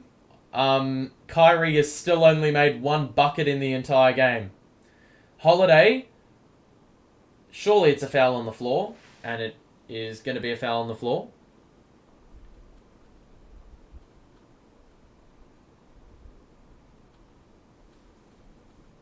I like Ingles, but probably not the game to bring him back. Yeah. I feel like Ingles has played a bit, though. He's played a few games. Clack's making up for Kyrie, indeed. And I don't think it's going to be sustainable. I keep saying it, but hopefully it's jinxing it and actually creating a little bit of reverse psychology. Oh! So we've just got an offensive foul on Giannis and a technical on Chris Middleton, who got up off the bench, had something to say, and it's going to be free throws. Wow. So, is it going to be... I think it's actually on Holiday. Kyrie's going to shoot free throws. So, Middleton is giving Kyrie points here. Kyrie makes number 1 of 1. And look, referees, I mean, just get too caught up in their emotions, but... Bro, like, you literally can't say anything. Granted, I don't think you can get up off the bench from there and walk on the court. So, I guess there's a little bit of justification for that tech. Royce lost his dribble, got it back. KD gonna get it now. Royce has got a wide open 3. Knock it down, Royce! The lead is 20 in the third quarter, and we're whooping their ass. Lopez on the alley-oop, wasn't able to finish. It was tracked down by Clacks. Ben in transition. That pass was weirdly off, but somehow worked out. Royce, walking a tightrope, shoots a 3. That was an incredibly bold play by Royce.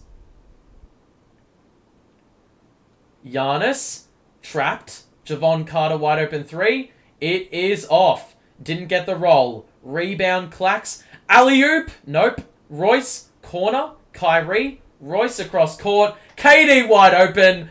It is off. I thought that was going down. Man. Now we've got to really put the nail in the coffin. And there was quite a few reinforcements there to prevent Holiday from scoring. It's going to be shots, though, because Royce committed a foul on the initial drive. I hope the Brooklyn fans are standing up. Well, I should be standing up, but unfortunately I'm going to be, out of reach of the keyboard, so I can change the score for you all. So, I mean, it's really, you've got to be careful for what you wish for. But I'm sure the vibe in the Barclays Center is well and truly alive and well. Yeah. So the Nets they started the game shooting 80% from 10 attempts, and now we're shooting 1 of 10 from the next 10. So, fair bit of inefficiency from 3. But Ben scores another hook shot from the elbow, and Ben and Clax are really picking up the slack when Kyrie is not delivering offensively. Javon in the corner, misses again, Ben with the rebound. Gets it to KD quickly. Alley-oop! Oh my god! Jesus Christ, bro! Nearly an incredible take in transition. KD threw it up to Clax, and with one hand was nearly able to throw it down with the left. Unfortunately, it was in a really awkward position, but he was still nearly able to manifest. Clax, the new free throw routine is working. He scores free throw 1. How many points does Kyrie have? He has got 5 or 4, I think. That was a crazy take. He had to really readjust. And obviously, not all players can palm the ball. And Clax wasn't even palming it the entire way. So he nearly just escorted it in. We're going to get a lane violation on the second miss. And we know exactly what happens when you commit a lane violation on a Clax miss. He goes on to make nearly every single free throw after that.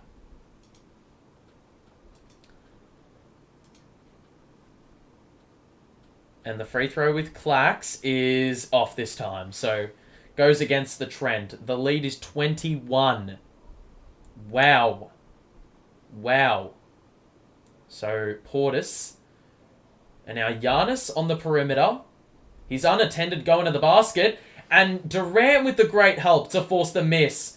Javon misses another 3. And Kyrie, right place, right time, was able to secure the rebound. Ben. Oh! The hook shot on the baseline this time from Ben. Everything is going right. Holiday to Portis. 11-2 run in 3 minutes. Holiday. Kick out. Ingles. Drive. Holiday shoots the 3 and knocks it down to silence the crowd.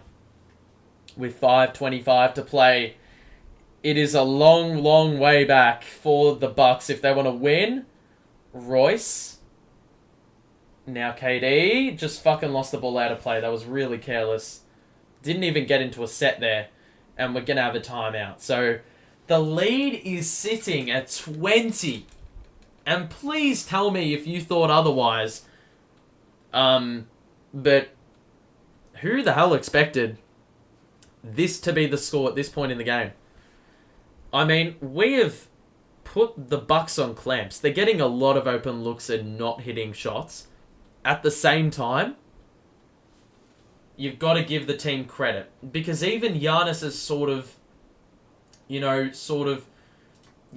fallen away a little bit in this second half. You can see that he's only got 19 points. He had about 15 in the first half. So only the 4 points, and he's only put up, a shot or 2 in the first half. So credit to us for really, making it difficult for the Bucks. You know, Giannis only taking 10 shots at this point in the game is not what you want if you're a Buck supporter. You want him to have the ball as much as possible. And the fact that we've been able to, you know, force it more into the hands of Lopez and Holiday and they have to create a little bit more it's not their game. They're not there to do that. I mean, Holiday is capable, but they're not there to do that. Jacques Vaughn should be a candidate for Coach of the Year. 100%. I mean, given the turnaround, you have to consider it. We'll have a look at the Nets really quickly, but nearly all 5 players in double figures. The one player not in double figures for the Nets in the starting 5 is Kyrie, which is amazing that we're able to, you know, lead by 20 and have Kyrie shoot 1 of 7, man. It's nuts. Clax is actually leading scorers for the Nets with 17, which is something I also didn't think I would be saying today. But what an effort. What an effort by this team, bro. I'm baffled. Nets had 9 in double digits last game and rest had 9, 8 and 5. Yeah, I mean, players are stepping up. And look, I've been adamant about this for like the last 2 weeks. When people say to me, do you want to trade for this player? When I see on Twitter, let's trade for this player, let's trade this player. Don't trade the players. If we're performing like this against good opposition with basically their whole team in, do not make a move. Do not shake things up. Unless you're going to get like an absolute steal of a deal, do not do anything. We just need a center. Well, from what I'm seeing here, we don't need a center. We're up 20. We're out rebounding the Bucks. Our centers have actually dominated. Play resumes, by the way.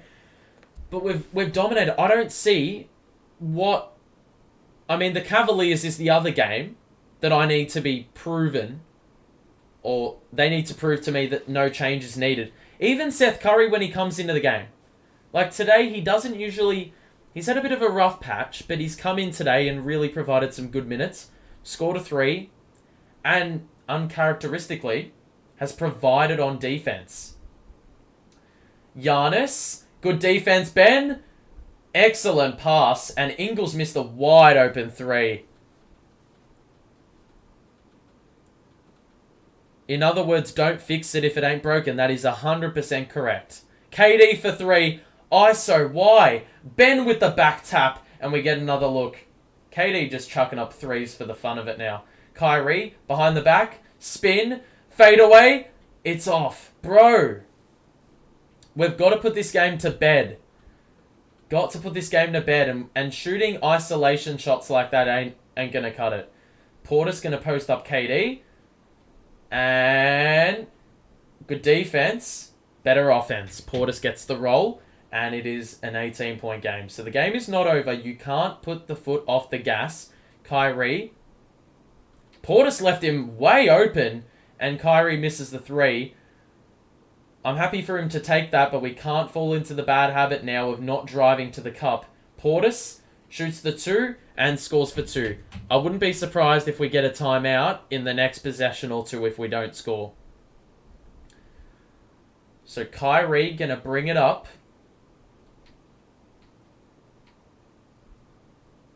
5 on the floor for the Nets. What the fuck? There's a clear foul off the ball and no whistle.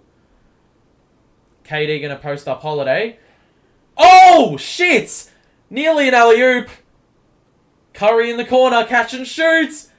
Oh my god, man, you got to drive it. Gee, Ben nearly snuck up behind Giannis to get the steal. Not going to work. Portis in the paint. We've got to call a timeout. There it is.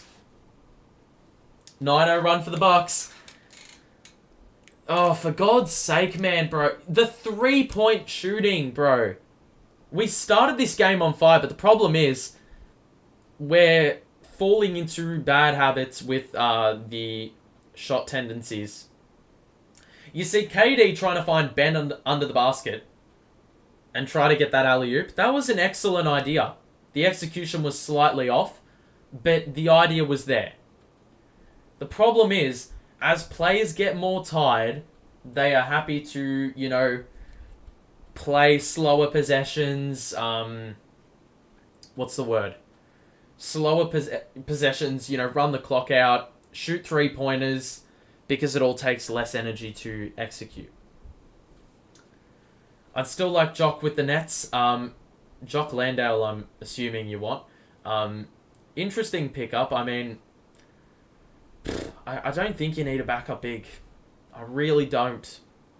When you got this much length with wings, if you, bring in the center, that potentially removes flexibility with guarding multiple positions depending on who you bring in. KD seems gassed. I mean, look, he's just shooting the wrong shot. It's got to be the high percentage shots. Oh, excellent. Change of direction by KD. The fake off the ball, and there was no one under the basket. Uncontested dunk for KD. So Ingles to the corner for Portis. And now Holiday up top. He gets past Curry. Good defense, KD. And the foul on KD. Holiday going to get shots. Here goes Bobby Portis. Please stop him. Well, he's just being smart. He's gone into the paint and the opportunity's presented itself. And he's scored every time he's gone in there. So, usually he tortures us from the perimeter. But in the last couple of minutes, he's just had a knack of getting to the cup. And is making shots. He's making the shots that have been asked of him. And it's gotten him back in the game. Bucks will come back? Well, I'm not sure. It really depends on a few things that haven't gone the Bucks' way in this game. And a few things that have gone in our favour this game as well. So we've got Seth on the floor, Ben on the floor, KD on the floor, Warren, and also Utah. Seth Curry looking for a pass. He gets it to KD in the corner. Closely manned by Holiday. The post up now. And off the window, that's excellent. Well done by KD to find the opening there. Portis. Giannis in the post on Ben. Good spin by Giannis. And it's another foul, and it's going to be more free throws. I'd rather you foul than let him score for an easy two. You've just got to be conscious of not fouling when there's a high percentage opportunity, because they will score the 2+1.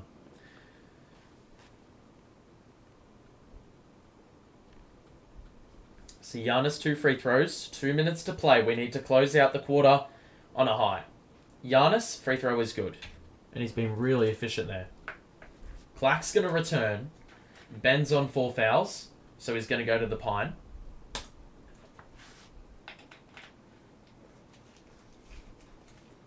And those of you enjoying the stream, make sure to show your support. Drop a like and subscribe if you are new for more net streams. Clax is in, as we mentioned. Giannis makes both at the line. The lead is back down to 14. And the Bucks, well, they've gone to the line a fair portion in this third quarter. That's really changed. It's correlated with a change of philosophy. Warren to Clax. And now KD. To Clax. Out of Warren, wide open. Man, we cannot buy a 3 in this second half. Giannis gonna post up. Portis, 3, top of the key, is off. And Giannis gets the long board. Muscled his way to the rim. And he's becoming really aggressive. We've got to be conscious. KD. To Clax. Extra feed. Nope, wasn't the extra feed. It was the extra dribble that had the defender in the air. And another score for the Nets. Back to 14. Giannis. Another foul. And it's going to be Giannis at the line again. Basically, Giannis is just playing bully ball. He is just,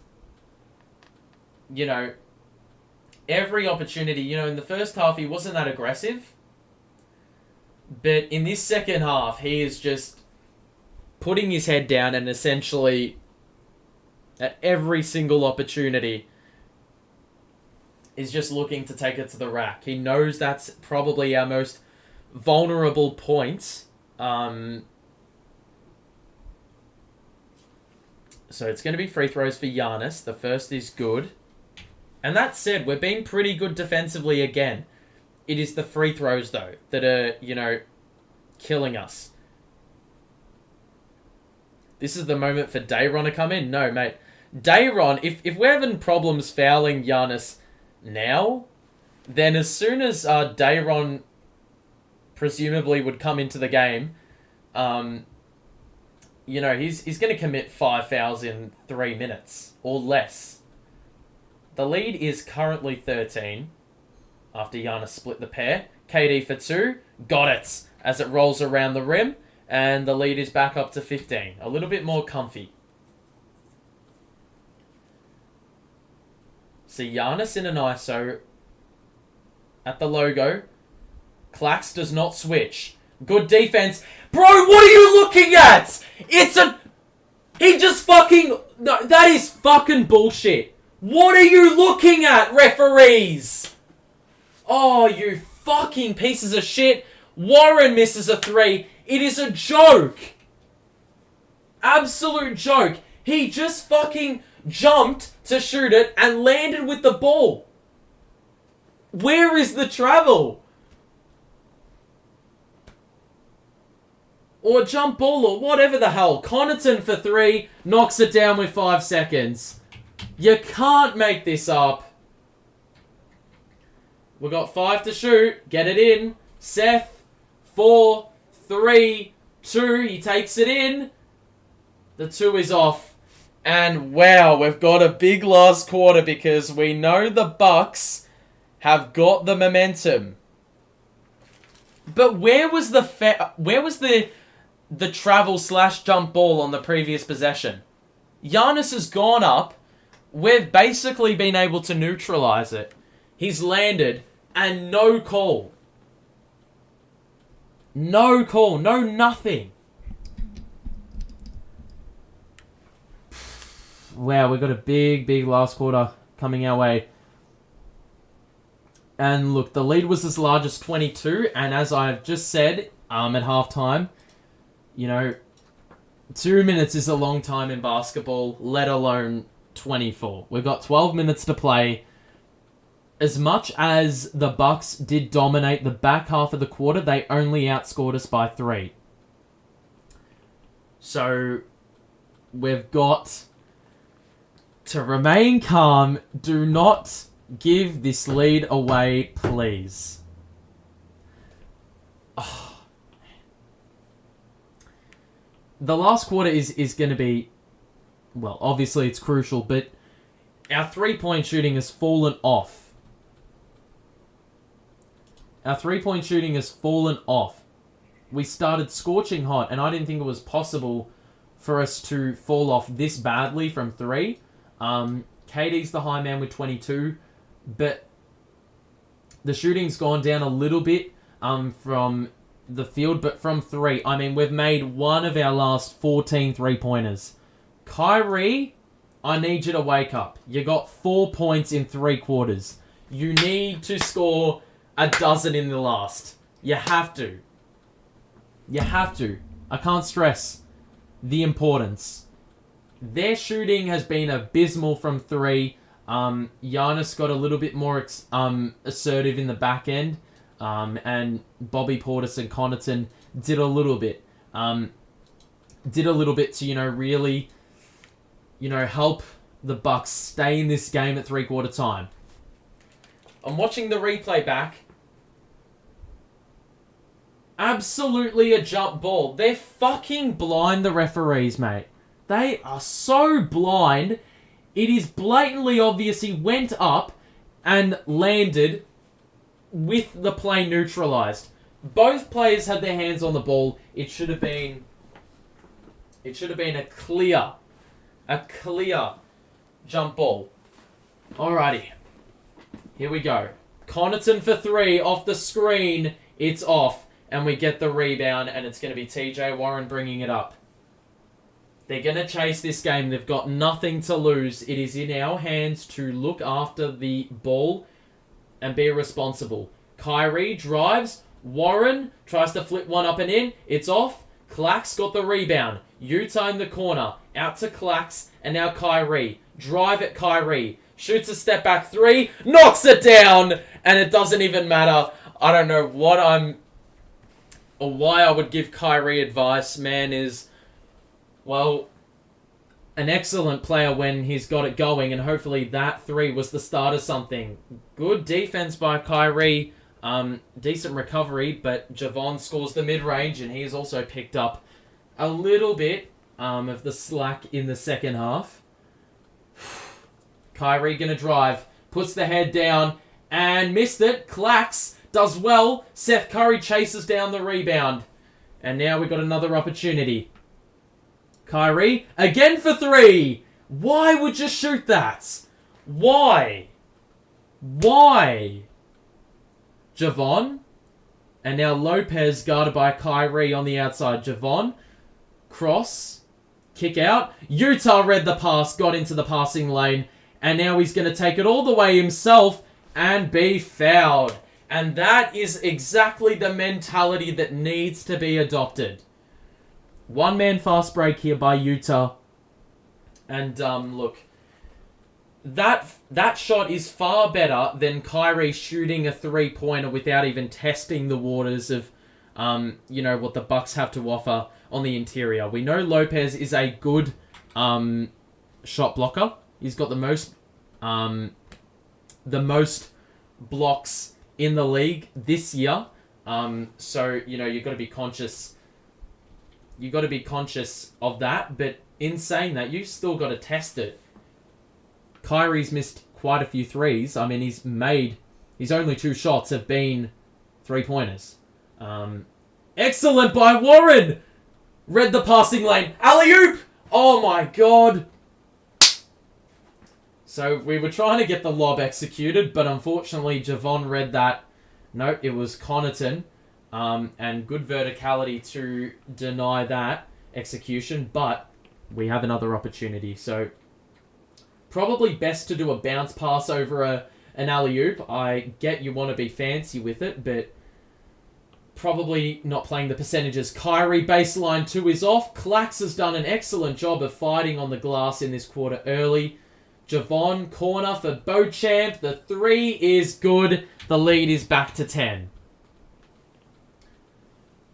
When was the last time we shot a free throw? Well, now that Utah has shot 2 in this quarter, that was the last time. Kyrie.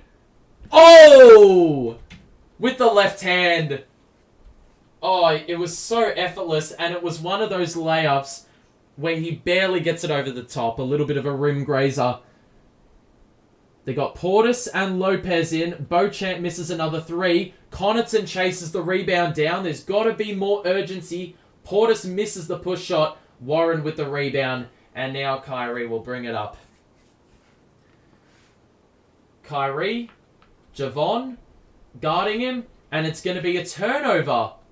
And Kyrie wanted a whistle. But we're not going to get those. Pat has insane hops. That pass probably works against anyone else. Well, yeah, Connaughton was in the dunk contest for a reason, is what it is. Giannis is back in. Ben is in on 4 fouls. This is going to get really... this is going to go down to the wire, I think. Lopez, I mean, that was so easy. Warren has absolutely no hope. We've got to keep the scoreboard ticking. Warren... hand off to Utah. And now Seth Curry up top, guarded by Beauchamp. Cross. Gets into the paint and scores off the window for 2. We're just got to keep the scoreboard ticking. I think it's going to be difficult to stop the Bucks. Lopez once again under the basket on TJ Warren. Easy 2.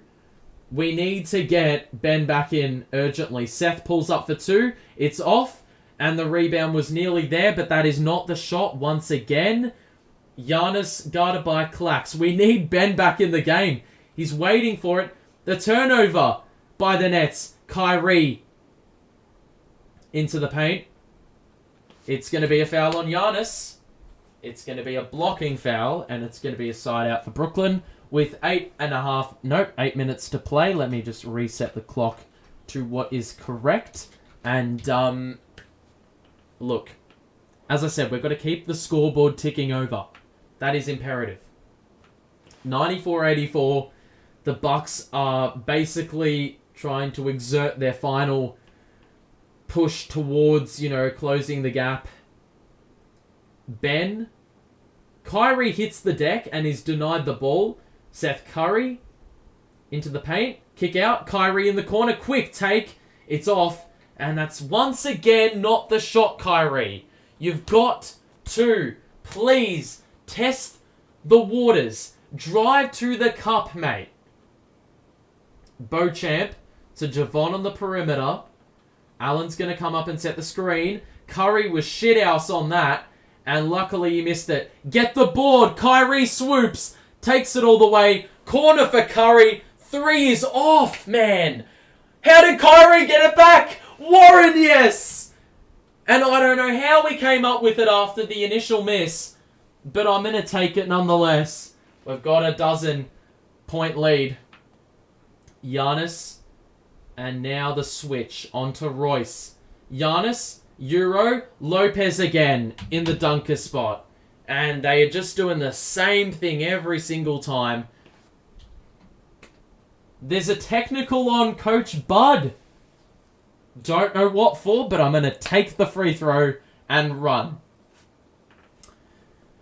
Have to make them shoot. If you give up a 10-point lead off great contested 3-point shooting, so be it. But if you can't guard the paint, the lead can dwindle fast. And look, I don't think they were as aggressive.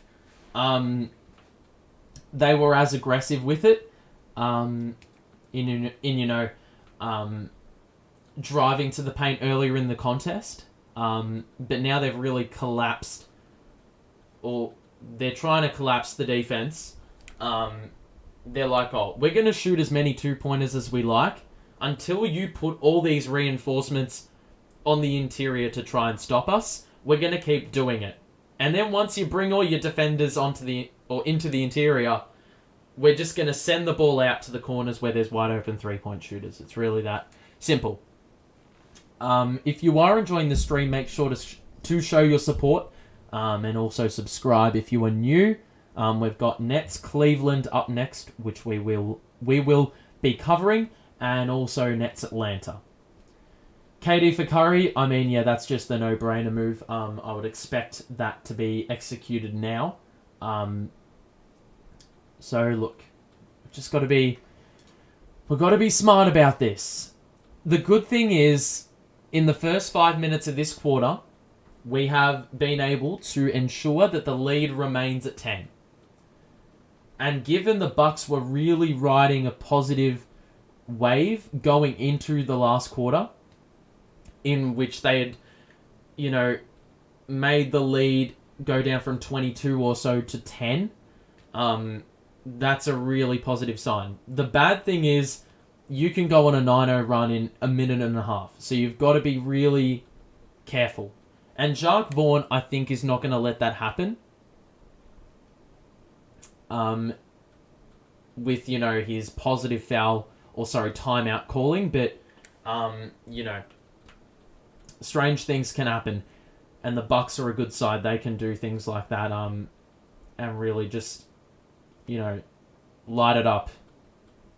In the blink of an eye. How is it a tech on Coach Bud? I have no idea. I have absolutely no idea. I'm as mystified as you are. And for once I do sympathise with the opposing supporters because I don't understand these technical fouls for no reason.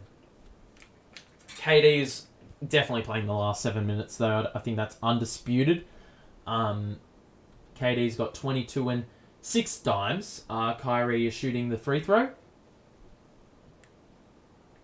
with 7 minutes to play, and he converts that. Obviously, if you're going to get these points, I mean, you can't leave them out there. So if you're going to get the opportunities, you've got to get it done. Any soccer fans, Ibrahimovic is in the crowd, which is an interesting sighting. So Ben Simmons on the outside. Kyrie. Bounce pass to Ben. Nearly lost it. Kyrie somehow off the window. That was absolutely magical.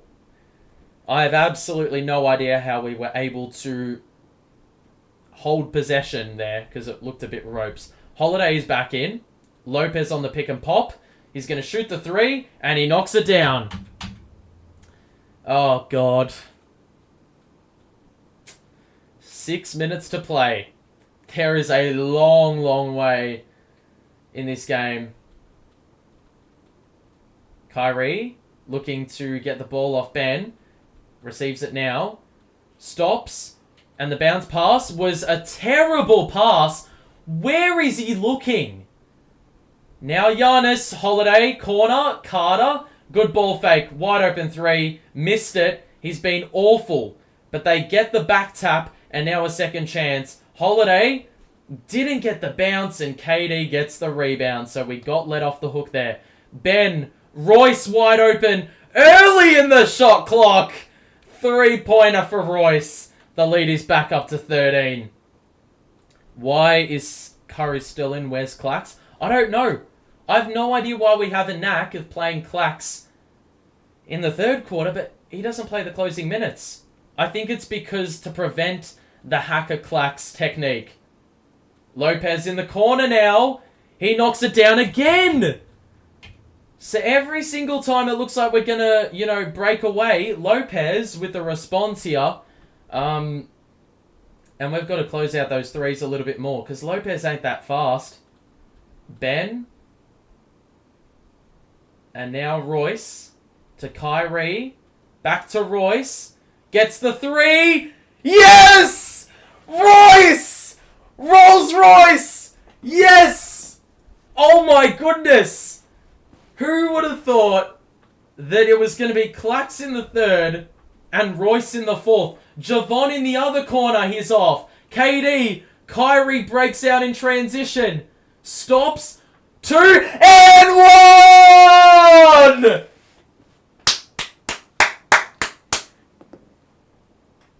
Off the window. Lopez into the landing space trying to get a block. And I have to give Kyrie credit. I said earlier in the last quarter, he's taken too many threes. Take it to where you're most comfortable. And on that occasion, Kyrie tested the waters, pushed the pace, none of this bullshit ISO play. And I tell you what, aside from Kyrie scoring 10 in this quarter and stepping up when needed, Royce and Clax in this second half have been pivotal in giving us this 16-point lead. They've got no time to waste the Bucks. Holiday is going to call a timeout, and it's going to be the Nets with the 16-point lead, 4:27 to play. There's not long left now, and we've been tested, but I tell you what, it's been a good, spirited performance. For the most part, we've been wonderful. If we look at the box score, you can see Lopez has beefed it up in the second half, in the back end, and Holiday's got 18. Overall, their scoring's really improved in the quarter and they've got more offensive boards, but you can still see the shooting is fairly poor from, voice crack, fairly poor from three, and overall it hasn't really improved. And if we look at the Nets, KD hasn't even taken a shot in the last quarter. It has been Kyrie, who, granted, hasn't been that efficient, but in this last quarter has really beefed up the stat line a little bit. Clax, Ben, Royce. I mean, all three have got 12 or more. The starting lineup, I mean, it's been one of the more balanced games this year in terms of scoring output. We've had, like, every single player contribute and score at a high rate. Aside from Kyrie. Apart from Kyrie, every single starter has scored 6 made field goals. You know? Scored 6 field goals, which is, I reckon that's an unheard of stat with the Nets in a long, long time. To have such a balanced scoring output in a game like this where the situation calls for it, especially with Kyrie out, I can't stress how important that has been. And now seeing Royce O'Neal balling out, I've just realised that I think he's on my bench. Yep, he's on my bench for... Are you taking the piss? He's on my bench for fantasy. And so is Poku, who's decided to play well the one time I put him on the bench. Wonderful. Only 8 turnovers? Well, at the very start of the third, when they were pressing high up the court, I thought we may have that turnover number a little bit higher, but 8 turnovers is a great number. Nets are finding their rhythm. If they stay mentally and physically fit, they will be a championship contender. It is no coincidence we're playing better when we have more of our team available. Nets are climbing up the ranks. I got them in that 3 to 5 range, best team in the East. At the moment, the East has the 4 best teams in the league. With the win today, the Cavaliers are going to lose. We're going to gain another game on them. Their game's not over. Our game isn't over. What am I talking about? But,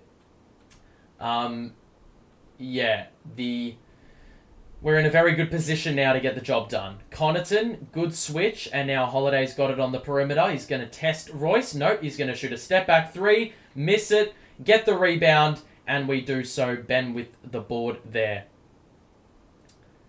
Excellent job by Ben. He's played a very good game, I have to say. As much as Giannis has played well, I think Ben, for what Giannis can do, he's negated his influence pretty well. KD going to drive, pull up for 2, he's fouled and he's going to get 2 free throws, and you would suspect that every Buck miss and every Nets make, puts us one step closer to a victory. Just curious, how did you become a Nets fan? Definitely an exciting time to be a fan. I actually was a little bit of an on and off fan when that bullshit trade involving Pierce, Garnett and whatnot were there, and then Thad Young and Bogdanovich were there. So I was there. I was there in those days, and then I went and pissed off and I was not interested in basketball. And then I came back in the 17-18 season and you saw the likes of Dinwiddie and Joe Harris and all these guys start to perform. You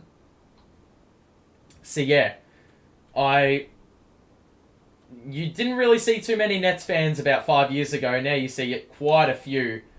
Connaughton in the corner after one of our players got discarded. Ben with the rebound after Connaughton was very long on that corner 3, and KD will hold things up.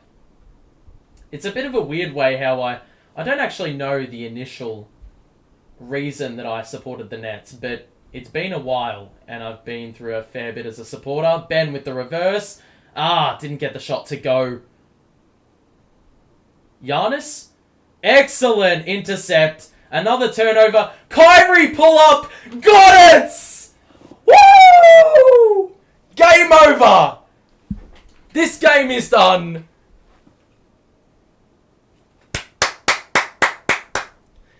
And look, we were tested, and I'll give the Bucks credit for getting back into the contest. But boy, oh boy, this takes resilience, and there's been timeouts called at the right times to basically, stabilize and ensure that we recalibrate and make sure that, we're back on we're more level-headed, if you know what I'm saying. Because, with teams like this in the past, we've seen that we very easily can fall out of whack, lose shape, take irrational shots, and Steve Nash was never there to hold players accountable and say, don't do this, reset, and we're going to do things differently. And I tell you what, beating the Bucks, or being up at this point by 21 points, please tell me why you would trade anyone. If this is the team, if we can lead against the Bucks the entirety of the way in the first 3 quarters with Kyrie scoring 4 points, and then KD doesn't even need to put up a shot in the last quarter because Kyrie is just able to switch on like that. And you got the role players. Royce, that 1 week break did him justice. He is on fire from 3. Very much similar to the early season form where he was hitting a lot of 3-pointers at a high rate. You have Ben scoring tonight and contributing. You have Nick Claxton not missing a shot from the field. I mean, you can't ask for much more than that. Kyrie with a strong rebound as we return. And we've got a timeout set by Jacques Vaughn. And he's going to say, KD, Kyrie, you can go. You can go. And get your well-deserved rest. The Raptors beat the Cavs. We're close to them. Monday we passed them. Exactly. A win today has brought us closer to the Bucks by 1 game. It has also brought us closer to the Cavs by a game because they lost to Toronto. A win against Cleveland in a few days' time will see us also close that gap by a game and actually overtake. Giannis going to try and get his hands on Clax after the game. Oh, 100%, mate. 100%. That little shoulder brush earlier in the contest would have shaken him up a little bit. And I guess it's a symbol that we weren't going to be messing around today. I want the Bucks in the playoffs. Don't get ahead of yourself. We haven't played the Bucks with Middleton. And I don't know how that's going to favor or not favor us. But, the good thing is we have proven this team against a team like the Bucks is properly good. With all the fouls, the Bucks probably still won't crack 100. Good defensive game. It's an excellent defensive game. I'm ecstatic with this performance, and we do have a Dayron and a Cam sighting, and Sumner didn't get minutes in the second half, which you could have made a case for him, or you could have made a case for Seth. And look, I'm, pretty happy that he ran with Seth. Given you would sense that he's probably undersized as Beauchamp hits one from top of the key, I would have suspected Seth Curry would be exploited, but to his credit, knocked down some shots, some good defensive plays, which he is not renowned for. This is one of the first times the Nets don't feel dysfunctional. It shows what they can be when everyone is on the same page, going after the same goal. That's all we needed. There was so much drama, and I think we knew what the team was capable of if we could just put all the indifference aside. I'm not scared of the Celtics. Well, the Celtics we obviously lost to, but we put in a really good defensive shift against them when we played them a couple of weeks ago. But a win today sends us to 8 wins in a row. 12 of 13 in the last... Well, 12 wins in the last 13 games, which is nuts. Nuts to think. We're also going to be doing a little bit of a post-game, so if you want to stick around, obviously the last action before Christmas. Dayron with the putback is good. So yeah, if you want to stay back for the final, 5 to 10 minutes as we cover the post-game, then make sure to hang around. We're going to get a turnover, I think a travel on Portis. JV for Coach of the Year, argue with your mama. Yeah, I mean, to be fair, I think, honestly, I could ask anyone. I could ask the local bus driver, and he would probably say JV is Coach of the Year. I could speak to a flight attendant, and they'd probably say that Jacques Vaughn is Coach of the Year. Utah from the corner. You already know his money from that spot. And this is party time. Party time. Corner 3 for Portis. Nope, he's not going to take it. Spin on Cam, and that's already going to be an easy 2-pointer. We got to stay healthy, and yeah, that's the other key. We only had Joe Harris out. Hopefully Joe's back for the game against the Cavaliers, which we will be covering next. If you are going to be leaving immediately after the game, I wish you a Merry Christmas. And we'll see you for the next game, which will be Nets Cleveland. Corner 3 for Beauchamp is off. But yeah, Merry Christmas to you all and your families, and stay safe in the holiday season.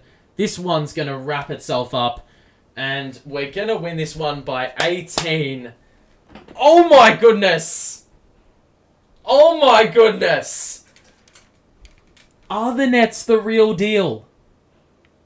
Are the Nets the real deal? We're going to do a little bit of a post-game poll as well, where I want you to chip in with your player of the game. Who is player of the game? Merry Christmas to those who are leaving now. I hope you enjoyed the little holiday break. But we will be seeing you back in a few days' time for the for that big fixture.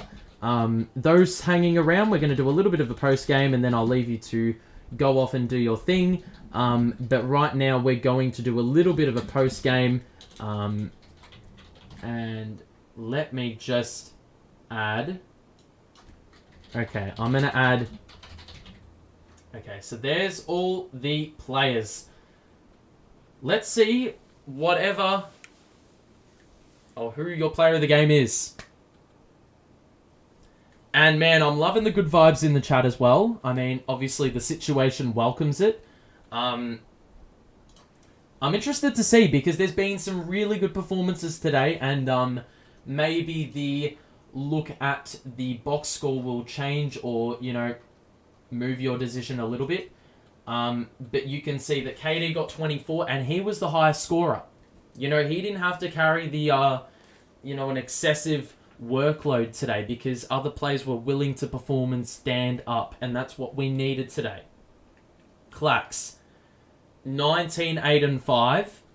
Partially responsible for playing on Giannis. 9 and 10 from the field. What a game.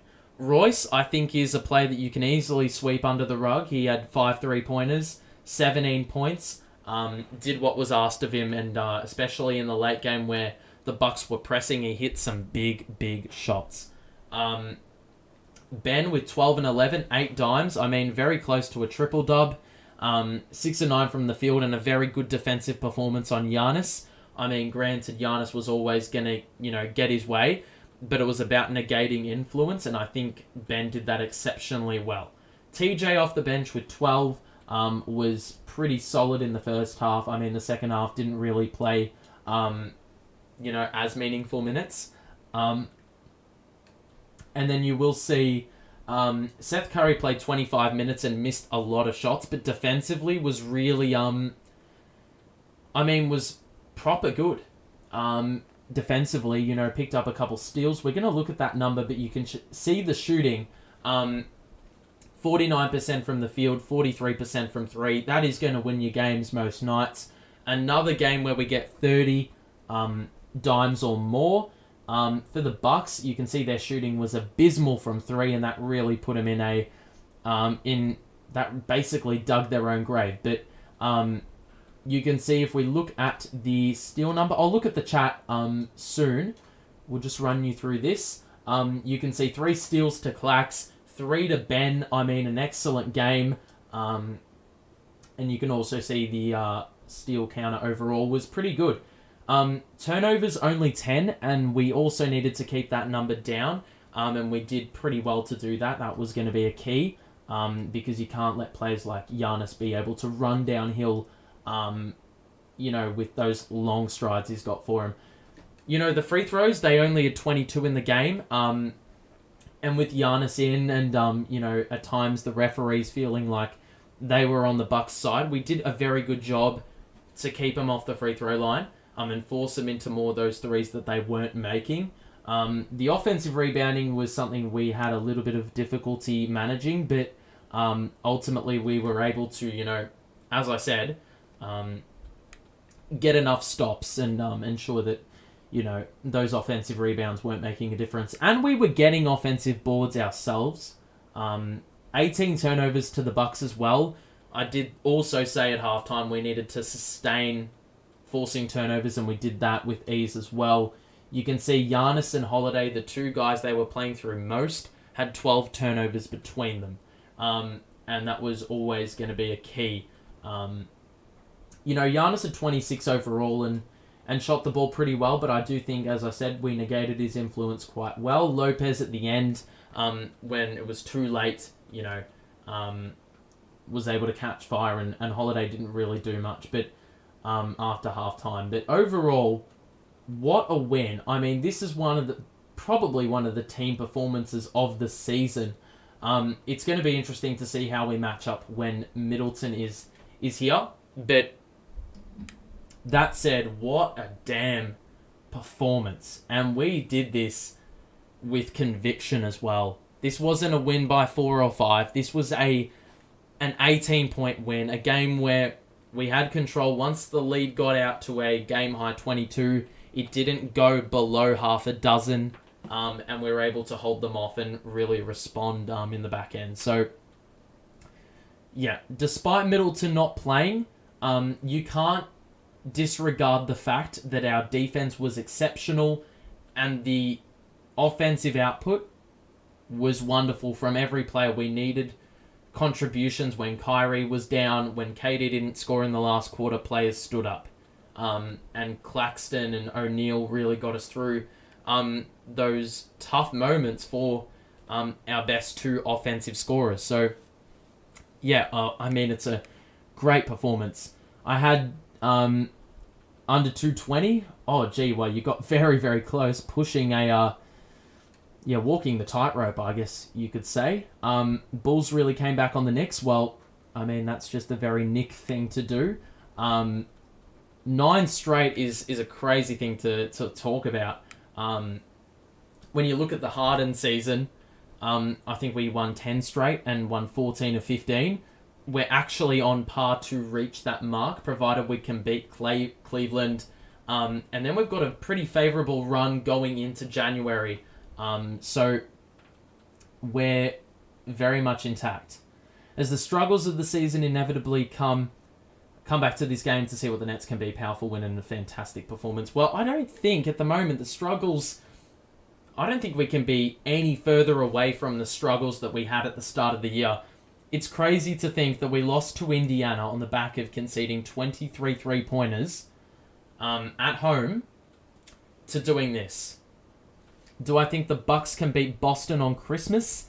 I think that's going to be a good game, and it's going to really help the Nets in making the top 4 even more congested as we push further towards that 1 seed. But I think it'll be tight. I think that there's not much separating both teams. I'm just going to go with a guess and say that probably the Boston Celtics get up just. And that's with Middleton out. If Middleton plays, I think they can potentially win the Bucks, but Boston are playing good, or good basketball for a reason. That said, they are having a little bit of a rough patch. Do I think Brooklyn will be in the playoffs at this rate? We're not just talking playoffs. We're talking top 4. We're talking top 2. But there's a long season. We're only 33 games in. We've got a long way to go. Wow. My final parting thoughts. Do not trade anyone until you see what this team can do against Cleveland once we see Joe Harris back. Because honestly, sky's the limit for this team. We're seeing what we can do with no drama, playing team basketball, good chemistry. We're just riding a wonderful wave at the moment. So, all signs point in the right direction. we're going to end this one here. Thank you for your support. Thank you for all your support in the last month. In the last month, just this entire season, really, because we've been pretty relentless. We've been doing streams basically all the time. And we'll continue to do that well into the new year. There will be a couple stoppages here and there where I won't do a few games in a row. But regardless, as I said, the support is much appreciated. We're slowly growing. The community it's a good vibe. And obviously I don't want anything to get in the way of that, because all we do here is converse and discuss basketball and nothing else. We just cancel out all the bullshit on Twitter, because there's plenty of bullshit on Twitter that can stay there. We just want a community that talks proper quality basketball, proper quality conversation, should I say, about basketball, and that's that. So, I'm glad Kyrie got it together. Got it together at the end. We needed them buckets. Especially given he had only scored 4 points, he sort of needed to repay it to us. To those saying Merry Christmas and thanks for the stream, no worries. I hope you have a good holiday season with your families or loved ones. Just take the time to reset, because, depending on whether you have a break or not, make sure to embrace it. And hopefully, all good things continue into the new year. But I will see you all in a few days' time when we return after Christmas. Hopefully you get some good gifts as well. Obviously, Christmas isn't Christmas without gift giving. So hopefully this was my Christmas gift to you in once again presenting a stream. But, as I said, Merry Christmas to you all. Have a good one. And we will see you in a few days. Stay safe. See you later.